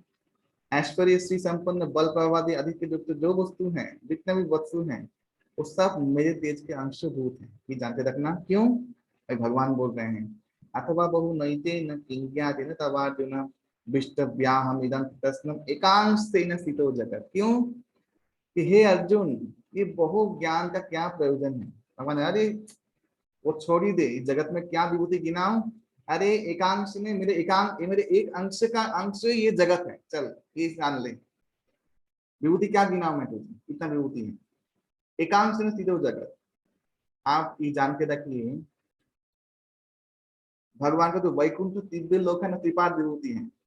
और भगवान का मटेरियल वर्ल्ड है ना, जिसमें अनंत ब्रह्मांड है, वो एक पाद विभूति है, 1/4, 3/4 ऊपर है आध्यात्मिक जगत में, और 1/4 इसलिए भगवान ने एकांश में, एक अंश है, 1 भाग है। ये जान ले, जहाँ इतना जानने की जरूरत क्या है, ये मेरे माने ये तेरा भौतिक जगत का अस्तित्व है। भगवान यहाँ पे कंक्लूड करेंगे। अभी विश्व रूप दर्शन में भगवान का विभूति सुना, उसको तो मन को रोम रोम पुलकित हो गया। हाँ गौरव कुछ बोल रहे हो। हाँ प्रभु जी, एक बार ना श्लोक नंबर 12 और 13 थोड़ा एक्सप्लेन करना। 12 और 13। हाँ चैप्टर, हाँ 12 एंड 13, जो कृष्ण जो क्वेश्चन कर रहा है एक्चुअली, बाकी आपका समझ में आ गया पूरा, मतलब क्लियर। 12-13 में फिर से बोलता हूँ, हाँ जी प्रभु जी, थैंक यू। यहाँ पे कोई संशय नहीं है। ये जो श्लोक है बहुत इंपॉर्टेंट श्लोक है। यहाँ पे गुरु परंपरा का महिमा बताया है, और एक जो चीज है कि भक्त का कोई संशय नहीं होता है, भक्त के ऊपर भगवान कृपा होता है। मायावादी लोग क्या कहते हैं कि समझ में इसलिए आपको नहीं आया क्योंकि वो कॉन्सेप्ट आपको पता नहीं है। तो मायावादी लोग जो बोलते हैं, निराकारवादी अहंग्रह उपासक, वो लोग क्या कहते हैं, उन लोग का सिद्धांत क्या है, अद्वैतवाद, सब अद्वैत है, तुम भी भगवान बन सकते हो। ये उनका विचारधारा है, कोई भगवान बन सकता है। तो वो लोग क्या कहते हैं, निहिति सब ब्रह्म है, जगत ब्रह्म, ब्रह्म सत्यम जगत मिथ्या, सब ब्रह्म है। मैंने एक स्टोरी भी सुना था अपने जीवन का। वही मिशन से कुछ लोग खाने के लिए आए थे 15 अगस्त में, आपको याद हो तो।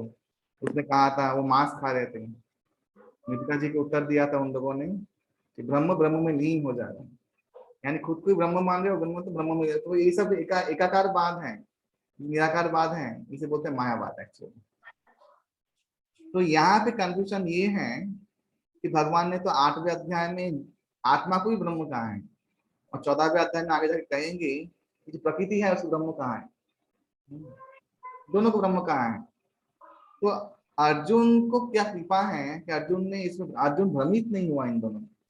उसको ये मायावाद त्रिलोक के अंदर में नहीं उपजा कि अच्छा मैं भी ब्रह्म हूँ, सब ब्रह्म, भगवान ब्रह्म है। मेरी लेक्चर सुनता क्यों भगवान का? उसके अंदर ये बुद्धि नहीं, माने उसका ये बुद्धि में ये नहीं आया। उसने उन ब्रह्मो जान के भी, शक्तिवाचक ब्रह्म जान के भी उसने भगवान को पर ब्रह्म कहा, क्योंकि भगवान और जीव और प्रकृति में भेद है ये स्वीकार किया, जो मायावादी लोग स्वीकार नहीं करते। वो लोग जीव, भगवान और माया में वो एकाकार स्वीकार करते हैं। बोले तो तुम भी बन जाओगे घटाकाश पटाकाश। एक खाली घड़े में जो आकाश है, घड़ा टूट जाने में वो आकाश तो मिल हो जाता है, एकदम वो महाकाश में मिल जाता है, एक ही हो जाता है। ये उनका फिलोसफी है। लेकिन भगवान बार बार बोल रहे हैं कि नहीं, मैं विभु सत्ता हूँ, तुम अनुसत्ता हो। भगवान बार बार बोले हैं। इसलिए विभूति योग का वर्णन इसीलिए आया है। भगवत तत्व तो विशाल तत्व है, वो हम लोग कभी भगवान नहीं बन सकते, जीव कभी ब्रह्मांड नहीं, भगवान नहीं बन सकता। अरे भगवान की शक्ति, प्रकृति, माया, महामाया वो भगवान नहीं बन सकती, तो जीव का अस्तित्व क्या है? ये तीनों भेद जो स्वीकार करता है वो भगवान का भक्त है। और जो इन तीनों को एक ही स्वीकार करता है वो मायावादी है। इसलिए परम ब्रह्म कहा दिया भगवान को, कि भगवान इन सब ब्रह्मवाचक शक्तियों में, जो जीव है, प्रकृति है इत्यादि में, भगवान पर ब्रह्म है। इन सबके उत्पन्न कारण भगवान श्रेष्ठ है और भगवान विभु है। हम लोग भगवान नहीं बन सकते, या प्रकृति भगवान नहीं बन सकती। हम लोग हमेशा उनके अनुगति अनुवंश रहेंगे। ये सब तात्पर्य है। इसलिए स्वीकार किया कि तुम पर ब्रह्म हो। जीव भी ब्रह्म है, प्रकृति ब्रह्म है, शक्ति भाषा को समझ में आता है, लेकिन तुम पर ब्रह्म हो। कोई व्यक्ति तुम्हारे ऐसा ऐश्वर्य प्राप्त नहीं कर सकता, कोई व्यक्ति तुम नहीं बन सकता, तुम अलग सत्ता हो। तो ये उसने स्वीकार किया। और 13 नंबर जो श्लोक है उसमें ये स्वीकार किया कि ऋषियों ने, मैंने सुना था, ऋषियों से तुम्हारा जो ज्ञान तुमने जब तक बोला ना, वो सब ऋषियों से मैंने सुना था, नारद से, असित, देवल, व्यास। अभी तुम भी यही बोल रहे हो। तो दो सिद्धांत, भगवान वेद में जो है वही व्याख्या करते हैं, अलग कुछ नहीं बोलते हैं। और तीसरा, गुरु परंपरा वही बोलता है जो वेद में है और जो भगवान ने कहा है, उसमें कोई चेंज नहीं है, दोनों में कोई चेंज नहीं है। यानी दोनों ही परम सत्य हैं, और इस सत्य को हम लोग को स्वीकार कर लेना चाहिए।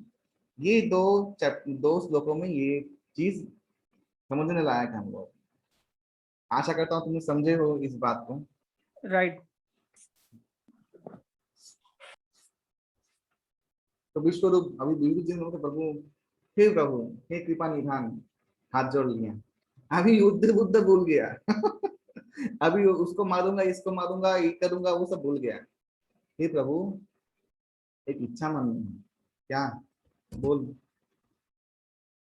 मेरा भ्रम तो दूर हो गया है आपके वचनों से, आपकी कृपा से। तत्प्रसादात मया चुका, आगे जाके बोलेगा, आपकी कृपा से ये दूर हो चुका है। मैं सब कुछ ठीक है, मैं स्वीकार करता हूँ। आपने क्या देखा? अच्छा, तो आपका तो विश्वभूत भावन एक रूप है, हाँ है ना? हे प्रभु, कृपा हो तो आप ही योगेश्वर, यहाँ भी योगेश्वर कहा गया है, कि योगेश्वर कहा गया है, कारण है ऐसा दिया गया है शास्त्र में कि जो योगीगण है ना, तो सिद्धि अगर मिल जाती है, कुंडलिनी योग इत्यादि के अष्ट सिद्धि मिल जाती है, तो एक योगी 9 रूप एक साथ धारण कर सकता है। 9 रूप शास्त्र में दिया है, प्रमाणित भी है।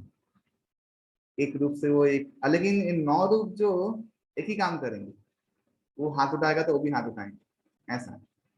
तो अलग अलग रूप दिखा सकते हैं, छलावा कर सकते हैं, लेकिन 9 रूप एक ही काम करेंगे। उसमें जो मूल रूप होगा उसे बोलते नाड़ी रूप, नाड़ी यानी मेन रूप। वो जो काम करेगा, बाकी जो 8 रूप है वो वही काम करेंगे, क्योंकि वो तो छल रूप है। योग क्या ऐश्वर्य है, लोग योगी लोग करते हैं कभी कभी, देवरा बाबा का नाम सुना होगा आपने, देवरिया गांव के देवरा बाबा वृंदावन में है। यूट्यूब में टाइप कीजिएगा देवरा बाबा और देखिएगा, उनका उनका डॉक्यूमेंट्री सुनिएगा, लगा के सुनिएगा। ये सब ऐसा नहीं कि मैं काल्पनिक बातें कह रहा हूँ। देवरा बाबा का ऐसा बहुत, देवरा बाबा कभी किसी के द्वारा कभी भी किसी की तरह देखा नहीं गया कि वो किसी जान वाहन में कहीं गए हो। कुंभ में आ जाते, पता नहीं कैसे कुंभ में आ जाते थे। और कभी कभी ये भी पाया गया कुंभ में वो है और वृंदावन में भी वो है, ये प्रमाणित हुआ है, ये कोई काल्पनिक या बात नहीं है। देवरा बाबा बहुत फेमस ब्रह्मर्षि, दिव्य उनकी योगेश्वरीय था। हमारे पहले प्रेसिडेंट क्या नाम है, राजेंद्र प्रसाद जी, उन्होंने कहा है कि देवरा बाबा को मैं बचपन में दादाजी के साथ देखा हूँ, दादाजी के साथ बचपन में देखा हूँ। और मैं दादाजी भी ये कहते हैं कि उन्होंने अपने उनके बचपन में देखा है उनको। और सत्य बात है, देवरा बाबा की उम्र 900 साल था। कितना कितना 900 साल। 900 साल, ये सत्य घटना है। देवरा बाबा ने खुद कबूल किया, मैंने औरंगजेब को देखा। उनका देहांत हुआ अभी उसी वर्ष में पहले। महासिद्ध योगी थे। आप देखिए यूट्यूब में, बहुत लोगों ने ये क्लेम किया है कि यमुना के पार वो उड़ के चले जाते थे, गगन गागन विद्या उनको हासिल थी, खिचड़ी विद्या। सिद्धवान, तो शास्त्र में दिया है कि एक योगी जो सिद्ध हो जाता है, उसमें सिद्धियों में 9 रूप धारण कर सकते एक साथ। लेकिन जो नाड़ी रूप होगा, उसका जो मेन रूप होगा, वो जो एक्टिविटी करेगा, वो भी वही एक्टिविटी, बाकी जो रूप है वो ऐसा एक्टिविटी करेगा। लेकिन भगवान को योगेश्वर कहा गया, योगियों का भी परमेश्वर। क्यों? नारद जी गए द्वारका में, 16,108 रानियां, 16,108 महल, और भगवान के भी 16,108 रूप एक एक रानियों के साथ। और सब लोग अलग अलग, भगवान के जो भी अवयव हैं सब अलग अलग, कोई झूला झूल रहा है, कोई रानियों के साथ खाना खा रहा है, अलग अलग काम करते हुए देखा। नारद का छठ चकरा गया। तम योगीश्वरा नाम, तुम योगीश्वर, योगियों में योगीश्वर हो। तुम्हारा योग ऐश्वर्य बुद्धि के अंदर नहीं घुसता है। शास्त्र में सुना है कि योगी 9 रूप धारण कर सकता है, लेकिन फिर भी उसको पता नहीं रहती है। वो एक हाथ उठाएगा, बाकी लोग वो हाथ उठाएंगे, लेकिन आप तो अलग अलग क्रियाएं कर रहे हो, अलग अलग रूपों में। तो इसलिए भगवान को योगेश्वर कहा गया, ये भगवान का योग सिद्धि है। क्योंकि भगवान परम सिद्धवान, भगवान के ऐसा शक्तिशाली कोई नहीं हो सकता, कोई जीव भी नहीं हो सकता, संभव नहीं है। तो इसलिए योगेश्वर, हे योगेश्वर, तुम अपना ये विश्व रूप दर्शन करवाओ मुझे। भगवान ने कहा कि ठीक है, तू मेरा परम भक्त है। ये देवताओं का दुर्लभ रूप है अर्जुन, हरि बोल। ये देवताओं का रूप है अर्जुन, देवताओं का दुर्लभ रूप है, देवता लोग भी दर्शन नहीं कर पाते। तो यहाँ पे स्वीकार किया, ना ही कोई योग तपस्या बल से ही देख सकता है, ये भी स्वीकार किया भगवान ने। तपस्या से नहीं दर्शन दर्शन कर सकते। किसने दर्शन किया तपस्या, बताओ, नहीं कर सकते।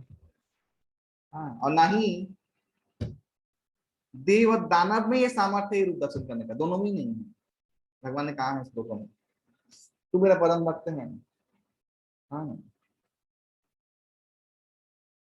तो ये विभिन्न जो द्वादश आदित्य, अष्टवसु, एकादश रुद्र, अश्विनी कुमार, इन सब का जो 49 49 मरुत हैं, इन सब का रूप दर्शन कर। और तू गदगद होगा। लेकिन एक बात है, क्या बात है? अभी सब लोग बहुत बकवास करते भगवान के बारे में। बोलो क्या बोलते हैं? क्या आप तो भगवान को पूजा करते हैं? अरे मुस्लिम और क्रिश्चियन लोग नहीं, हिंदू लोग भी बोलते हैं, अरे भगवान कृष्ण तो लफंगे थे, 16,108 रानी से तो शादी कर सकता है। प्रभुपाद ने अच्छा कर दिया कि हाँ, भगवान 16,108 क्या, भगवान की जितनी भी नारियां हैं, तुम भी हो, तुम सब लोग भगवान के ही हो, क्योंकि भगवान के अंश तुम, भगवान तुम्हें भोग करने का अधिकार रखता है। तुमको तुम्हारी पत्नी भगवान को देनी चाहिए, क्योंकि तुम्हें भोग करने का अधिकार नहीं है। क्यों? तुम्हारी पत्नी की आत्मा तुमसे जन्म नहीं ली है, ये कारण है। ये पहला सिद्धांत है। किसी की आत्मा किसी आत्मा से नहीं निकलती, शरीर निकलता शरीर से, आत्मा तो भगवान का अंश है, दिव्य अंश है। तो जो अंशी है वो उसमें पूरा अधिकार रख सकता है, उसमें कोई उसकी प्रॉपर्टी तो उसकी है। तुम्हारी पत्नी भी उसकी है, सबकी पत्नी उसकी है, तुमने चोरी करके रखा है अपने पास। प्रभुपाद ने उत्तर दिया। और दूसरा पॉइंट क्या है? इतिहास। पुराण में जाएंगे, आपको देखने को मिलेगा महाभारत में भगवान ने सिर्फ एक ही व्यक्ति से विवाह किया, वो है रुक्मिणी से। और सत्यभामा को स्वीकार किया इसीलिए क्योंकि राधा रानी स्वयं थी। जो राधा रानी वृंदावन में है वही द्वारका में सत्यभामा लीला है, शास्त्र में दिया गया है, स्वीकार किया था। लेकिन इसके अलावा जो जो आई है रानियां, वो भगवान के प्रति शरणागत होकर भगवान को दे दिया गया है, अभी भगवान उसका स्वीकार नहीं कर सकते। वो भक्त रूप में भगवान ने ग्रहण किया, पानी ग्रहण किया, अपना पति उसको होने का सौभाग्य दिया। कैसे? ये जो 16,100 रानियां क्वीन थी, आपको पता होगा, नरकासुर प्रागज्योतिषपुर गुवाहाटी में कैद किया था इन प्रिंसेसों को। वो भी 8 साल की उम्र की थी तब से कैद कर लिया था। और जब ये लोग परम यौवन हो गई, माने 16 साल 17 साल की उम्र में हो गई, तब तक कैदी रही वहां पे। और भगवान ने जब उनको मारा, नरकासुर को, तब वहां से उद्धार किया इन प्रिंसेसों को, 16,100 प्रिंसेसों को। अभी महाभारत में एक और घटना आती है, अंबा, अंबिका, अंबालिका, सुना होगा आप लोगों ने। भीष्म इन तीनों को उठा के लेके आते, किडनैप करके लेके आते। आपने महाभारत सुना होगा, किडनैप करके लेके आते हैं भीष्म। किसके लिए? हाँ, किसके लिए ना? भाई के लिए। हाँ हाँ, भाई के लिए विवाह करवाया। पांडु पांडु के क्या विचित्र वीर्य और चित्र केतु, विवाह करवाया पांडु की माता। तो जो अंबिका थी वो काशीराज से प्रेम करती थी। तो जब वो उठा के लेके आए तो अंबिका ने बोला कि मैंने तो, तुमने मेरा बलपूर्वक हरण क्यों किया, तुमने मेरा जीवन नरक बना दिया। मेरा काशीराज का प्रेम चल रहा है और मैं उससे विवाह करना है, कभी किसी को विवाह नहीं करता। तो भीष्म क्या किया, छोड़ के आ गया। पहले किडनैप किया, फिर काशीराज के पास छोड़ के आ गया।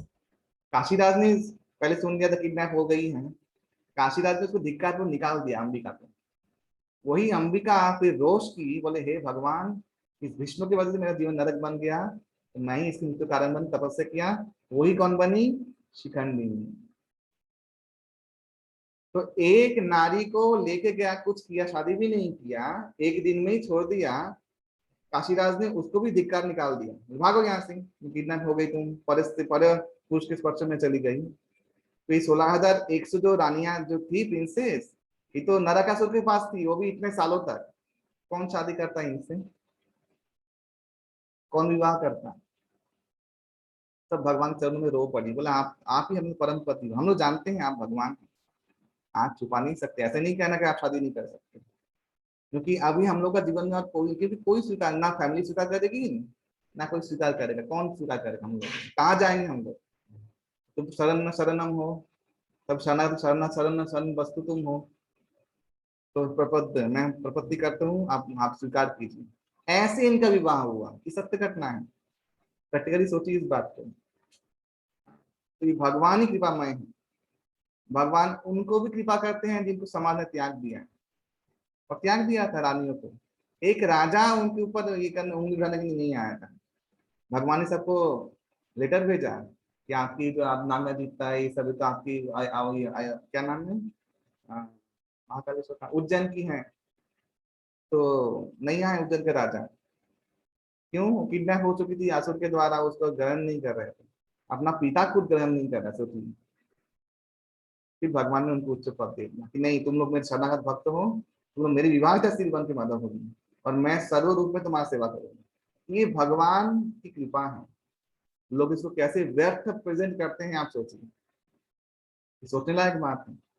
तो ये है भगवान का योग ऐश्वर्य। ये बोलने के लिए मैं बोला ये कथा, ये योगेश्वरी है। कभी भगवान के प्रति डाउट नहीं है। भगवान निष्कलंक होते हैं हमेशा। भगवान कलंक को, पाप छू नहीं सकता। भगवान के भोग्य तो सब वस्तु ही है, लेकिन भगवान किसी वस्तु का भोग नहीं करते हैं। भगवान उनके अंदर प्रेम का जागरण करते हैं और भक्ति युक्त संवाद से भगवान प्रसन्न होते हैं। अर्जुन कहा कि हे अर्जुन, अर्जुन तू ये ऐसे चक्षु देख नहीं सकता, संभव नहीं है, दिव्य चक्षु चाहिए। तो यहाँ पे जो टेलीकास्ट कर रहे हैं संजय धृतराष्ट्र को, भगवान वेद व्यास ने दिव्य चक्षु देख ही रखा है, इसलिए तो वहां से देख ले रहा है, वो तो दिव्य चक्षु प्राप्ति हो गया है। अर्जुन को ददामी, मैं दिव्य ददामी की चक्षु, मैं चक्षु दे रहा हूँ, ले। भगवान ने दिव्य शक्ति से दिव्य चक्षु दिया। और फिर जब आंख खुला, संजय बोल रहा है, अरे बाप रे बाप, वो जहाँ पे खड़ा था उसी जगह को भी देख नहीं पा रहा है, बाकी सब जगह रोशनीमय हो गया। यहाँ पे उदाहरण दिया है कि आकाश में 12 नंबर श्लोक में, आकाश में सहस्त्र सूर्य एक साथ निकल जाए, जितना एफल्जेंट होगा उसका, भगवान का जो विष्णु रूप का दर्शन का एफल्जेंट है, उसका एक तुलना भी नहीं हो सकता, उसका इतना एफल्जेंट होगा। उसके आंखों से कुछ दिख नहीं रहा है, वो खो गया, रोशनी में खो गया है तो। हाँ, तो अर्जुन समझ गया कि ब्रह्मज्योति क्या चीज होती है, डेंजरस है, तो इसलिए समझ गया। अनेक वक्त्रं नयनम अनेकाद्भुत दर्शनम अनेक दिव्यावरणम दिव्यो नेकद्यो कायुधम दिव्य मालाम्बधरम दिव्य गंधानुलेपनम सर्वाश्चर्यमयं देवनंतम विश्वतोमुखम। अनंत मुख, अनंत पद, दिव्य माला, दिव्य गंध, ये सब दिव्यादि दिव्य सब अलौकिक झांकी का वो दर्शन कर रहा है। ये जो दर्शन आप लोग देख रहे हैं पीछे पट में, पीछे ये दिव्य दर्शन क्या क्या देख रहा है वो अभी वर्णन किया है। अर्जुन ने बोला, हे देव, तुम्हारे देह में देवता, विविध प्राणी, भगवान ब्रह्मा, भगवान शंकर, ऋषि, सर्प, भूतों के लोग, सबको देख रहा हूं, एक साथ देख रहे हैं। हे विश्वेश्वर, हे विश्वरूप, तुम्हारे देह में अनेक बाहु, उदर, मुख, सर्वत्र अनंत रूप हैं। तुम्हारा आदि मध्य अंत कुछ ही समझ नहीं आ रहा है। ये है हमारा सामर्थ्य, कुछ समझ में नहीं आया। मैंने एक बार, हमारे महान भक्त हैं राधा चरण प्रभु, सूरत के, उन्हें एक कोर्स किया है, भक्ति वैभव कोर्स। मैंने बोला तो अभी तो आप शास्त्र ज्ञानी हो गए? बोले हाँ, कोर्स करके ये जान पाया कि मैं शास्त्र का भी जान नहीं पाऊंगा। बहुत सुंदर निर्मल उत्तर दिया, ये बात सही है। हम लोग जितना ज्ञान पढ़ते हैं, हम लोग देखते हैं कि हम लोग कुछ भी नहीं जान सकते एक्चुअली, ये हमारा सामर्थ्य है। ये अर्जुन बोला, मैं कुछ समझ नहीं पा रहा हूँ, आदि अंत नहीं है। किरीटिनं गदिनं चक्रिनं च तेजोराशिं सर्वतो दीप्तिमन्तं पश्यामि त्वां दुर्निरीक्षं समन्ताद् दीप्त्यानलार्कद्युतिं प्रमेयम्। किरीट शोभित, गदा, चक्र, सर्वदीप्तिमान, तेजपुंज स्वरूप, दुर्निरीक्ष, प्रदीप्त अग्नि, सूर्य से प्रभा, अप्रेमय स्वरूप, मैं तुम्हारा सर्वत्र सर्वव्यापी रूप दर्शन कर रहा हूं, जो व्याप्त करके है पूरे चारों तरफ से, 3D डायमेंशन में।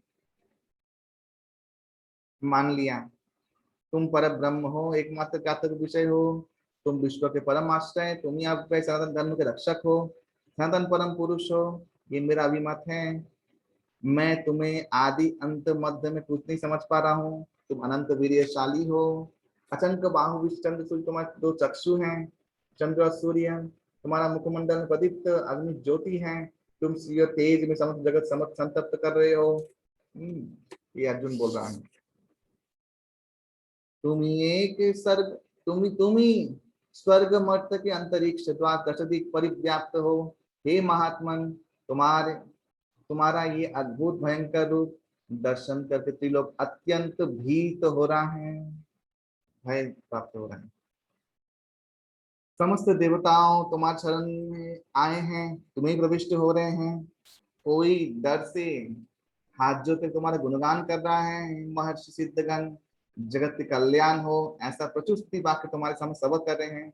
रुद्रगण, आदित्यगण, साध्य नामक देवतागण, वसुगण, विश्वदेवगण, अश्विनी कुमार द्वय, मरुदगण, पृथ्वीगण, गंधर्वगण, दक्षगण, अतुलगण, सिद्धगण, सब विस्मृत होकर तुम्हारा दर्शन कर रहा है। विस्मृत होकर, ये रूप वो लोग भी नहीं जानते। रूपं महत्ते बहुभक्ते नेत्रं महाबाहो बहुबाहुरूपपादं बहुदर बहुदष्टा करालां दृष्टलोक प्रव्यतितास्तताहं। हे महाबाहो, बहुमुख, बहुचक्षु, बहुबाहु, बहुउरु, बहुचरण, बहुउदर, असंख्य कराल दंत विशिष्ट तुम्हारा विराट स्वरूप दर्शन करके समस्त प्राणी अत्यंत व्यथित हो रहा है, भयभीत हो रहा है। और मैं भी भयभीत हो रहा हूँ। नवस्पृशं दीप्तमनेक वर्णं व्यत्याननं दीप्त विशाल नेत्रं दृष्टा हि त्वा प्रवर्तिताय अंतरात्मा विधिं न विन्दामि समं च विष्णो।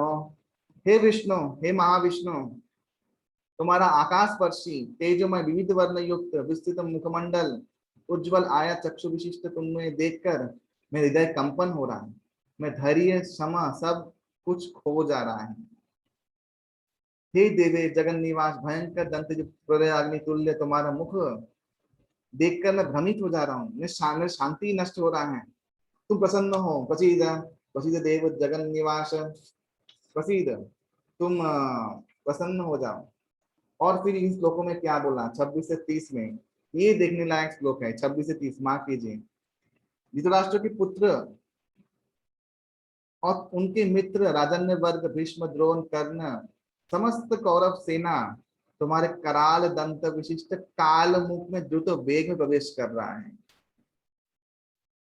और उस दंत में तुम चबा रहे हो उनको अंग अंग करके काल रूप में। अब उनके तुम्हारे दांत में उनका मस्तक हाथ पांव लगा हुआ है। जैसे सारे नदी समूह शतस्विनियां समुद्र अभिवर्ग प्रवाहित होकर समुद्र प्रवेश करती हैं, वैसे ही नरलोक के वीरगण तुम्हारे ज्वलंत मुख विवर काल रूप मुख विवर में प्रवेश कर रहे हैं। पतंगा जैसे द्रुत गति में धावित होकर अपने मरने के लिए ही ज्वलंत अग्नि में अपना स्वदाह करता है, वैसे ही ये सब लोग जो यहाँ पे आए हैं काल रूपी तुम्हारे मुखाग्नि में अपने आप को स्वाहा करने आए हैं। हे विष्णु, तुम अपना ज्वलंत मुख समूह के द्वारा सकल ब्रह्मांड को ग्रास कर रहे हो। तुम्हारा त्रिदुराशी सम जगत को व्याप्त करके संतप्त कर रहा है। ये भगवान, तो भगवान कह रहे हैं श्री भगवान उवाच कालोऽस्मि लोकस्य कृतः प्रविद्धो लोकान् समाहर्तुमिह प्रवृत्तः ऋतेऽपि त्वां न भविष्यन्ति सर्वे ज्यवस्थिता प्रत्यनीकेषु जोधाः। श्री भगवान ने कहा, मैं लोक क्षयकारी प्रविद्ध काल हूँ। ये समस्त लोक संहार करने में मैं प्रवृत्त हुआ हूँ अभी काल रूप में। हे पांडव, उभय पक्ष के योद्धा ही नियत होंगे, भगवान ने कह दिया। भगवान क्या कह रहे हैं, तस्मात् उत्थितो लभस्व जित्वा शत्रुन भुंक्त राज्यं समृद्धं मयैवैत निहिता पूर्वमेव निमित्त मात्रं भव सव्यसाची। ये भगवान ने कहा, अतएव तुम युद्ध करो, खड़े हो जाओ, यश लाभ करो, शत्रु को पराजित करो और ये राजपाट संभालो। मेरे द्वारा ये लोग पहले ही निहत हो चुके हैं, तुम निमित्त मात्र बनो। तुम नहीं मारोगे, ऐसा मत सोचो कि मरेंगे नहीं। मैं काल रूप में ऐसे ही सबको मार देता हूँ। क्यों? लोकक्षय हूँ, लोक क्षयकारी काल में हूँ। आई एम द काल। द्रोणं च भीष्मं च जयद्रथं च कर्णं तथा नानापि योधवीरान् मया हस्तांस्तं जहिमां गतिष्ठा युद्धस्य सिदने सपत्नान्। भीष्म द्रोण कर्ण जयद्रथ सारे वीरगण पूर्व काल में निहित मेरे नेह से निहत हो चुके हैं, मर चुके हैं। वो हो चुका है, वो होगा ही। इसलिए तुम उनको वध कर विचलित मत हो। तुम शत्रु को पराजित करके तुम जय अवश्य लाभ करोगे, मेरा आशीर्वाद है। भगवान ने कह दिया। संजय बोल रहा है, संजय वहां पे बोल रहा है धृतराष्ट्र को। धृतराष्ट्र समझ नहीं पा रहा, एक तो अंधा, कलयुग काना, ऊपर से समझने में बुद्धि में भी कानेपन है। क्या बोल रहा है, एतत् श्रुत्वा वचनं केशवस्य कृताञ्जलिर्वेपमानः किरीटिः नमस्कृत्य भूय एवाहं कृष्णं स गदगद भीत भीत प्रणम्यः। हे राजन, भगवान श्री कृष्ण का ये वाणी शब्द के अर्जुन अत्यंत भीत होकर कंपित कलिवर में प्रणाम मुद्रा में गदगद वाक्य में बोलते हैं कृष्ण को। स्थाने ऋषिकेश तव प्रकृत्या जगत प्रदिश्यत्य अनुरज्यते च रक्षांसि भीतानि दिशो गवन्ति सर्वे नमस्यन्ति च सिद्ध संगाः। अर्जुन ने कहा, हे ऋषिकेश, तुम्हारी महिमा कीर्तन में समस्त जगत वरिष्ठ हो चुका है, तुम्हारे प्रति अनुरक्त हो चुका है, भयभीत भी हो चुका है। राक्षस लोग भयभीत होकर नाना दिक पलायन कर रहे हैं। सिद्धगण तुम्हें नमस्कार प्रणाम करे स्तुति कर रहे हैं। ये सभी युक्ति युक्त हैं, मैं मानता हूँ, लेकिन हे प्रभु तुम ब्रह्मा से भी श्रेष्ठ आदि सृष्टि करता हो, तो क्यों ना तुम सब प्रणाम करेंगे। हे नंत, हे देवेश, हे जगन निवास, तुम सत सत असत उभय अतीत अष्ट तत्व ब्रह्म हो। तुम आदि देव, पुराण पुरुष, विश्व के परम आश्रय, सब कुछ के ज्ञाता हो, तुम ही ज्ञेय हो। ज्ञेय माने जानने वाली वस्तु ही तुम ही हो, और कुछ जानने वाली वस्तु नहीं है। तुम गुणाती परम धाम स्वरूप, हे अनंत रूप, ये जगत तुम्हारे द्वारा परिव्याप्त है। फिर अर्जुन समय आत्मा, अर्जुन को डर लग गया, अरे बाप रे। अर्जुन क्या करता था पता है कि सारथी का क्या नियम होता है, जैसे आपको दाहिने जाना हो तो दाहिने पांव से सारथी के पीछे मारना पड़ता है तो दाहिना लेके जाएगा। बायां जाना हो तो सारथी के पाँव में ऐसे आसन में ऐसे पाँव में देना पड़ेगा तो बायां लेके जाएगा। कुछ बोलना बोलना नहीं है, ऐसे पाँव से काम करना। तो अर्जुन डर गया, भगवान सारथी बने हैं, क्या बोल रहा है, सखेति मत्पा प्रसदं जदुक्तं, हे कृष्ण हे जादव हे सखेति, अजानता महिमानं तवेदं, मया प्रमादात् प्रणयेन वापि। यच्चा वह सार्थमस् असत्कृतोऽसि, विहाय सज्जासन भोजनेषु, एकोहत व्यपच्युत तत्समक्षं, तत्सामय त्वाम अहं प्रमेयम्। हे प्रभु तुम्हारा महिमा नहीं जान के सखा समझकर मैंने प्रगल्भ भाव में प्रगल्भ भाव में हे कृष्ण हे जादव हे सखा बोल के संबोधन किया। प्रमादवश मैं तुम्हारे साथ ये सब व्यवहार किया, तुम क्षमा करना। तुम्हारे साथ मैंने विहार किया, शयन किया, भूवेशन किया, भोजन के समय तुम्हारे साथ रहा, और तुम्हारा बहुत असम्मान भी कभी कभी किया हो सकता है। हे अच्युत मेरे सब अपराध को तुम क्षमा करना। भगवान किसी वो अभी अलग हो गया, यही भगवान नहीं चाहते, तो तभी भगवान को खट्टा लगा, अरे मेरा भक्त मुझसे अलग हो गया। इसलिए भगवान आगे कह रहे हैं कि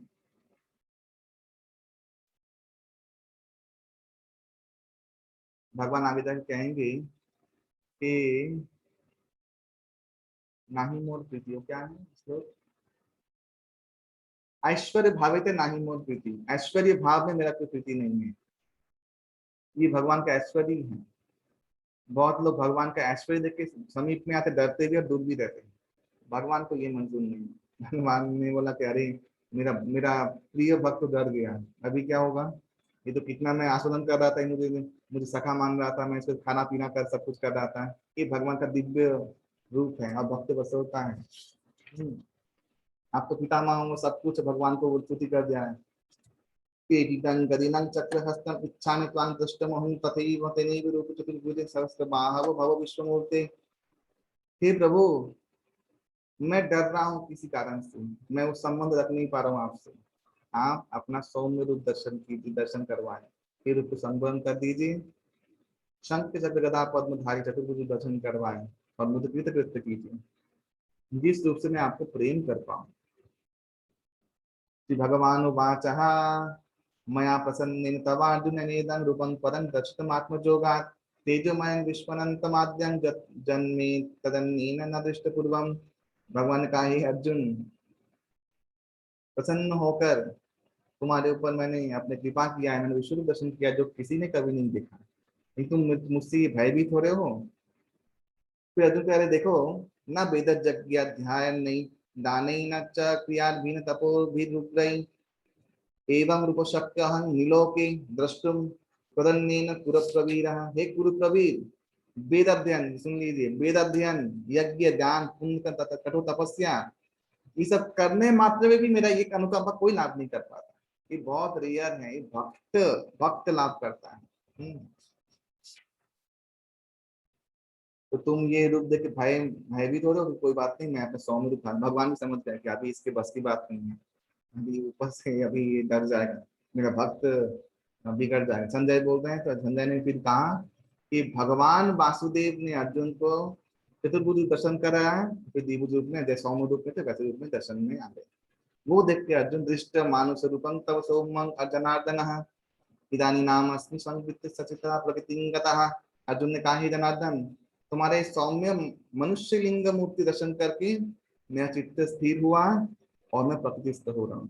यानी फिर भगवान ने अर्जुन के ऊपर योग माया का ऑर्डर डाल दिया। फिर समझ लिया, वो समझ में आ गया सखा भगवान ने देखा तो बिगड़ जाएगा तो फिर मुझे कभी मेरा सखा नहीं बनेगा। भगवान ने अपना माया का विस्तार किया और अर्जुन को फिर सखा रूप में बना दिया। फिर वो भूल गया वो वाला चीज कि भगवान अ, बहुत बड़ी चीज है, नहीं। फिर भगवान अपने लगने लगे, ना भगवान तुम्हारे ये रूप ही आदि रूप है, मुझे इस रूप से लगा, मुझे कोई विष्णु से लेना देना नहीं है, वो अपना ऑफिशियल रूप है, अपने पास रखो, मुझे कहीं मत दिखाना हो।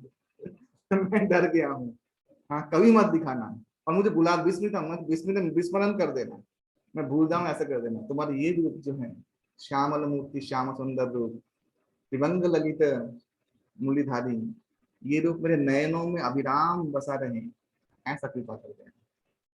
भगवान ने कहा अच्छा निहाल हो गया है तू, तुमने मेरा रूप देखा तो दुर्लभ दर्शन किया, देवता लोग भी इसके आकांक्षी जाते हैं। फिर क्या बोल रहे भगवान फिर किसी नंबर श्लोक में, तुम्हारे दिव्य चक्षु के द्वारा तुमने जो रूप दर्शन किया है, ये वेद अध्ययन तपस्या दान पूजा करने के बाद भी तो दर्शन नहीं कर पाता, क्यों तुमने दर्शन किया है?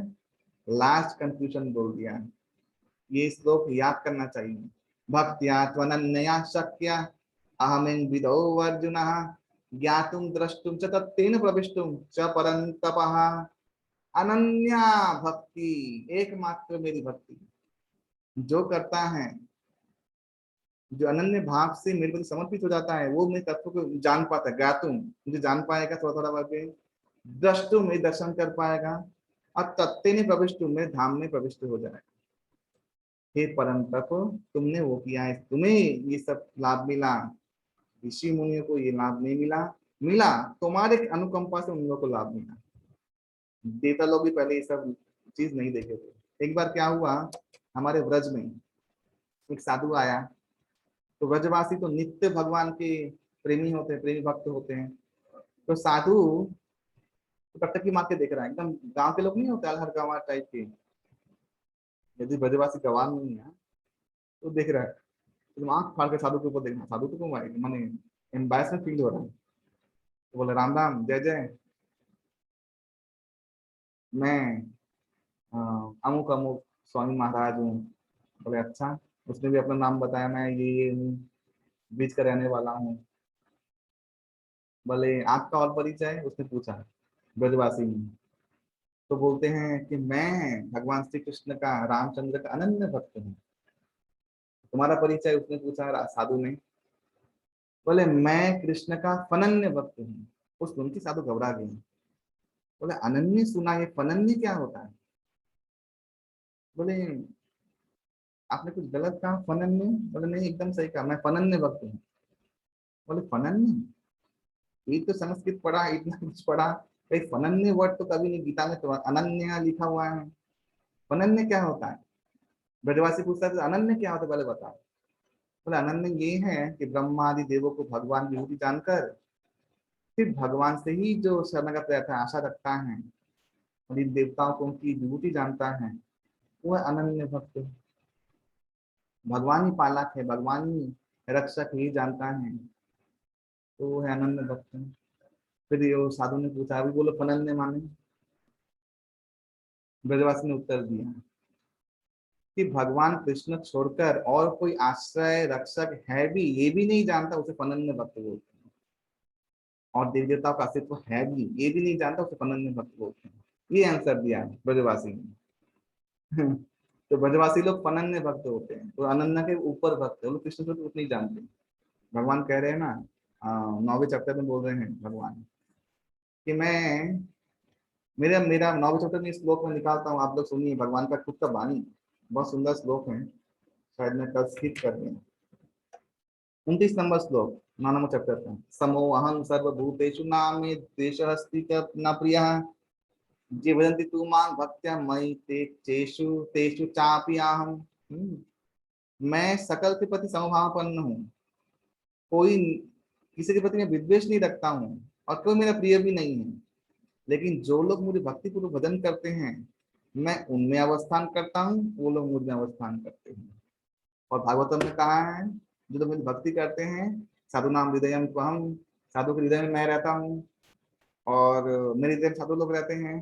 साधु लोग मुझे छोड़ के कुछ नहीं जानते, इसलिए मैं साधु को छोड़ के कुछ नहीं जानता। सीधा हिसाब बोला किसको? दुर्वासा को।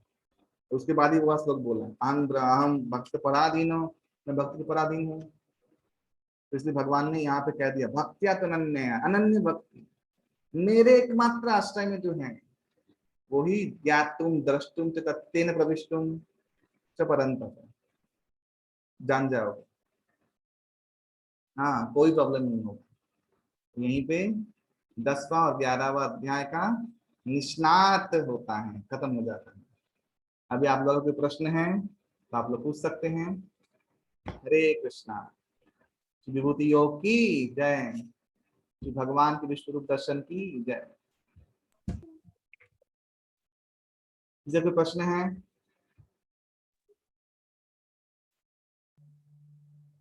प्रभु जी हरे कृष्णा। हाँ, हरे कृष्णा। प्रभु जी चैप्टर नंबर 10 में तो जो लगा कि हर एरिया में जो एक्सपर्ट है वही बेसिकली भगवान है, मतलब जिनका नाम लिया भगवान की शक्ति है। हाँ। वो शक्ति है। हम्म। काफी मतलब इंटरेस्टिंग, मतलब जो भी हर एरिया में एक्सपर्ट रहा।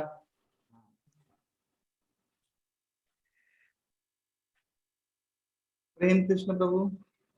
हरे कृष्णा प्रभु जी। हाँ बोलिए। प्रभु जी आपने जो टॉपिक स्टार्टिंग में जो दान के बारे में समझाया था प्रभु जी, हाँ एक्चुअली क्या प्रभु जी, थोड़ा प्रभु जी कंफ्यूज कर गए प्रभु जी इसमें, कि जैसे प्रभु जी हम जैसे कि कहीं भी सफर करते हैं ट्रेन में, बस में या कहीं पर भी प्रभु जी, तो जो असमर्थ है बिल्कुल उनको हम लोग पैसे दे सकते हैं। तो प्रभु जी उससे अगर वो कुछ मांस मदिरा खा लेते हैं या कुछ गलत काम करते हैं तो उसका पाप हमको लगेगा एकदम और आपको पुण्य भी, हाँ प्रभु जी, पुण्य भी हम ही को मिलेगा। तो प्रभु जी ये तो बड़ा कंफ्यूजन वाला बात हो गया प्रभु जी, किसी को कुछ दे ही ना फिर हम। कंफ्यूजन दूर करने के लिए तो मैंने वाला तत्व आपके सामने रखा, इस शास्त्र में दिया है, जी इसलिए जी हाँ, करने लेकिन का ये प्रभु बहुत पेचीदा है।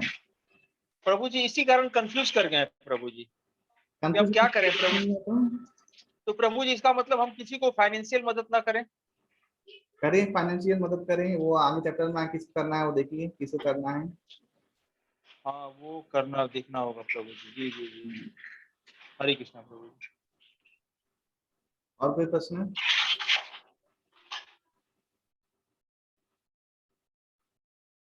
और किसी कोई प्रश्न है?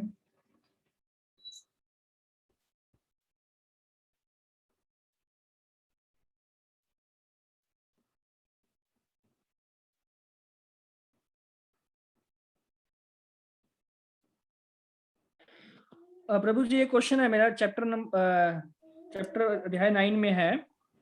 हाँ इसमें ना जैसे लिखता है ना कि जो मिथ्या एंड इसमें फर्क क्या रहता है, अनित्य एंड मिथ्या में। इसमें क्या? श्लोक नंबर 33 है हाँ अध्याय 9 में। उसमें लिखा है कि संसार मिथ्या नहीं है, यह अनित्य है। हाँ तो बेसिकली बोलते हैं मायावादी लोग इसको मिथ्या मानते हैं। तो हाँ दोनों में फर्क थोड़ा एक्सप्लेन करेंगे एक बार आप? हाँ। श्लोक नंबर 33। 9वां चैप्टर ना? हाँ जी।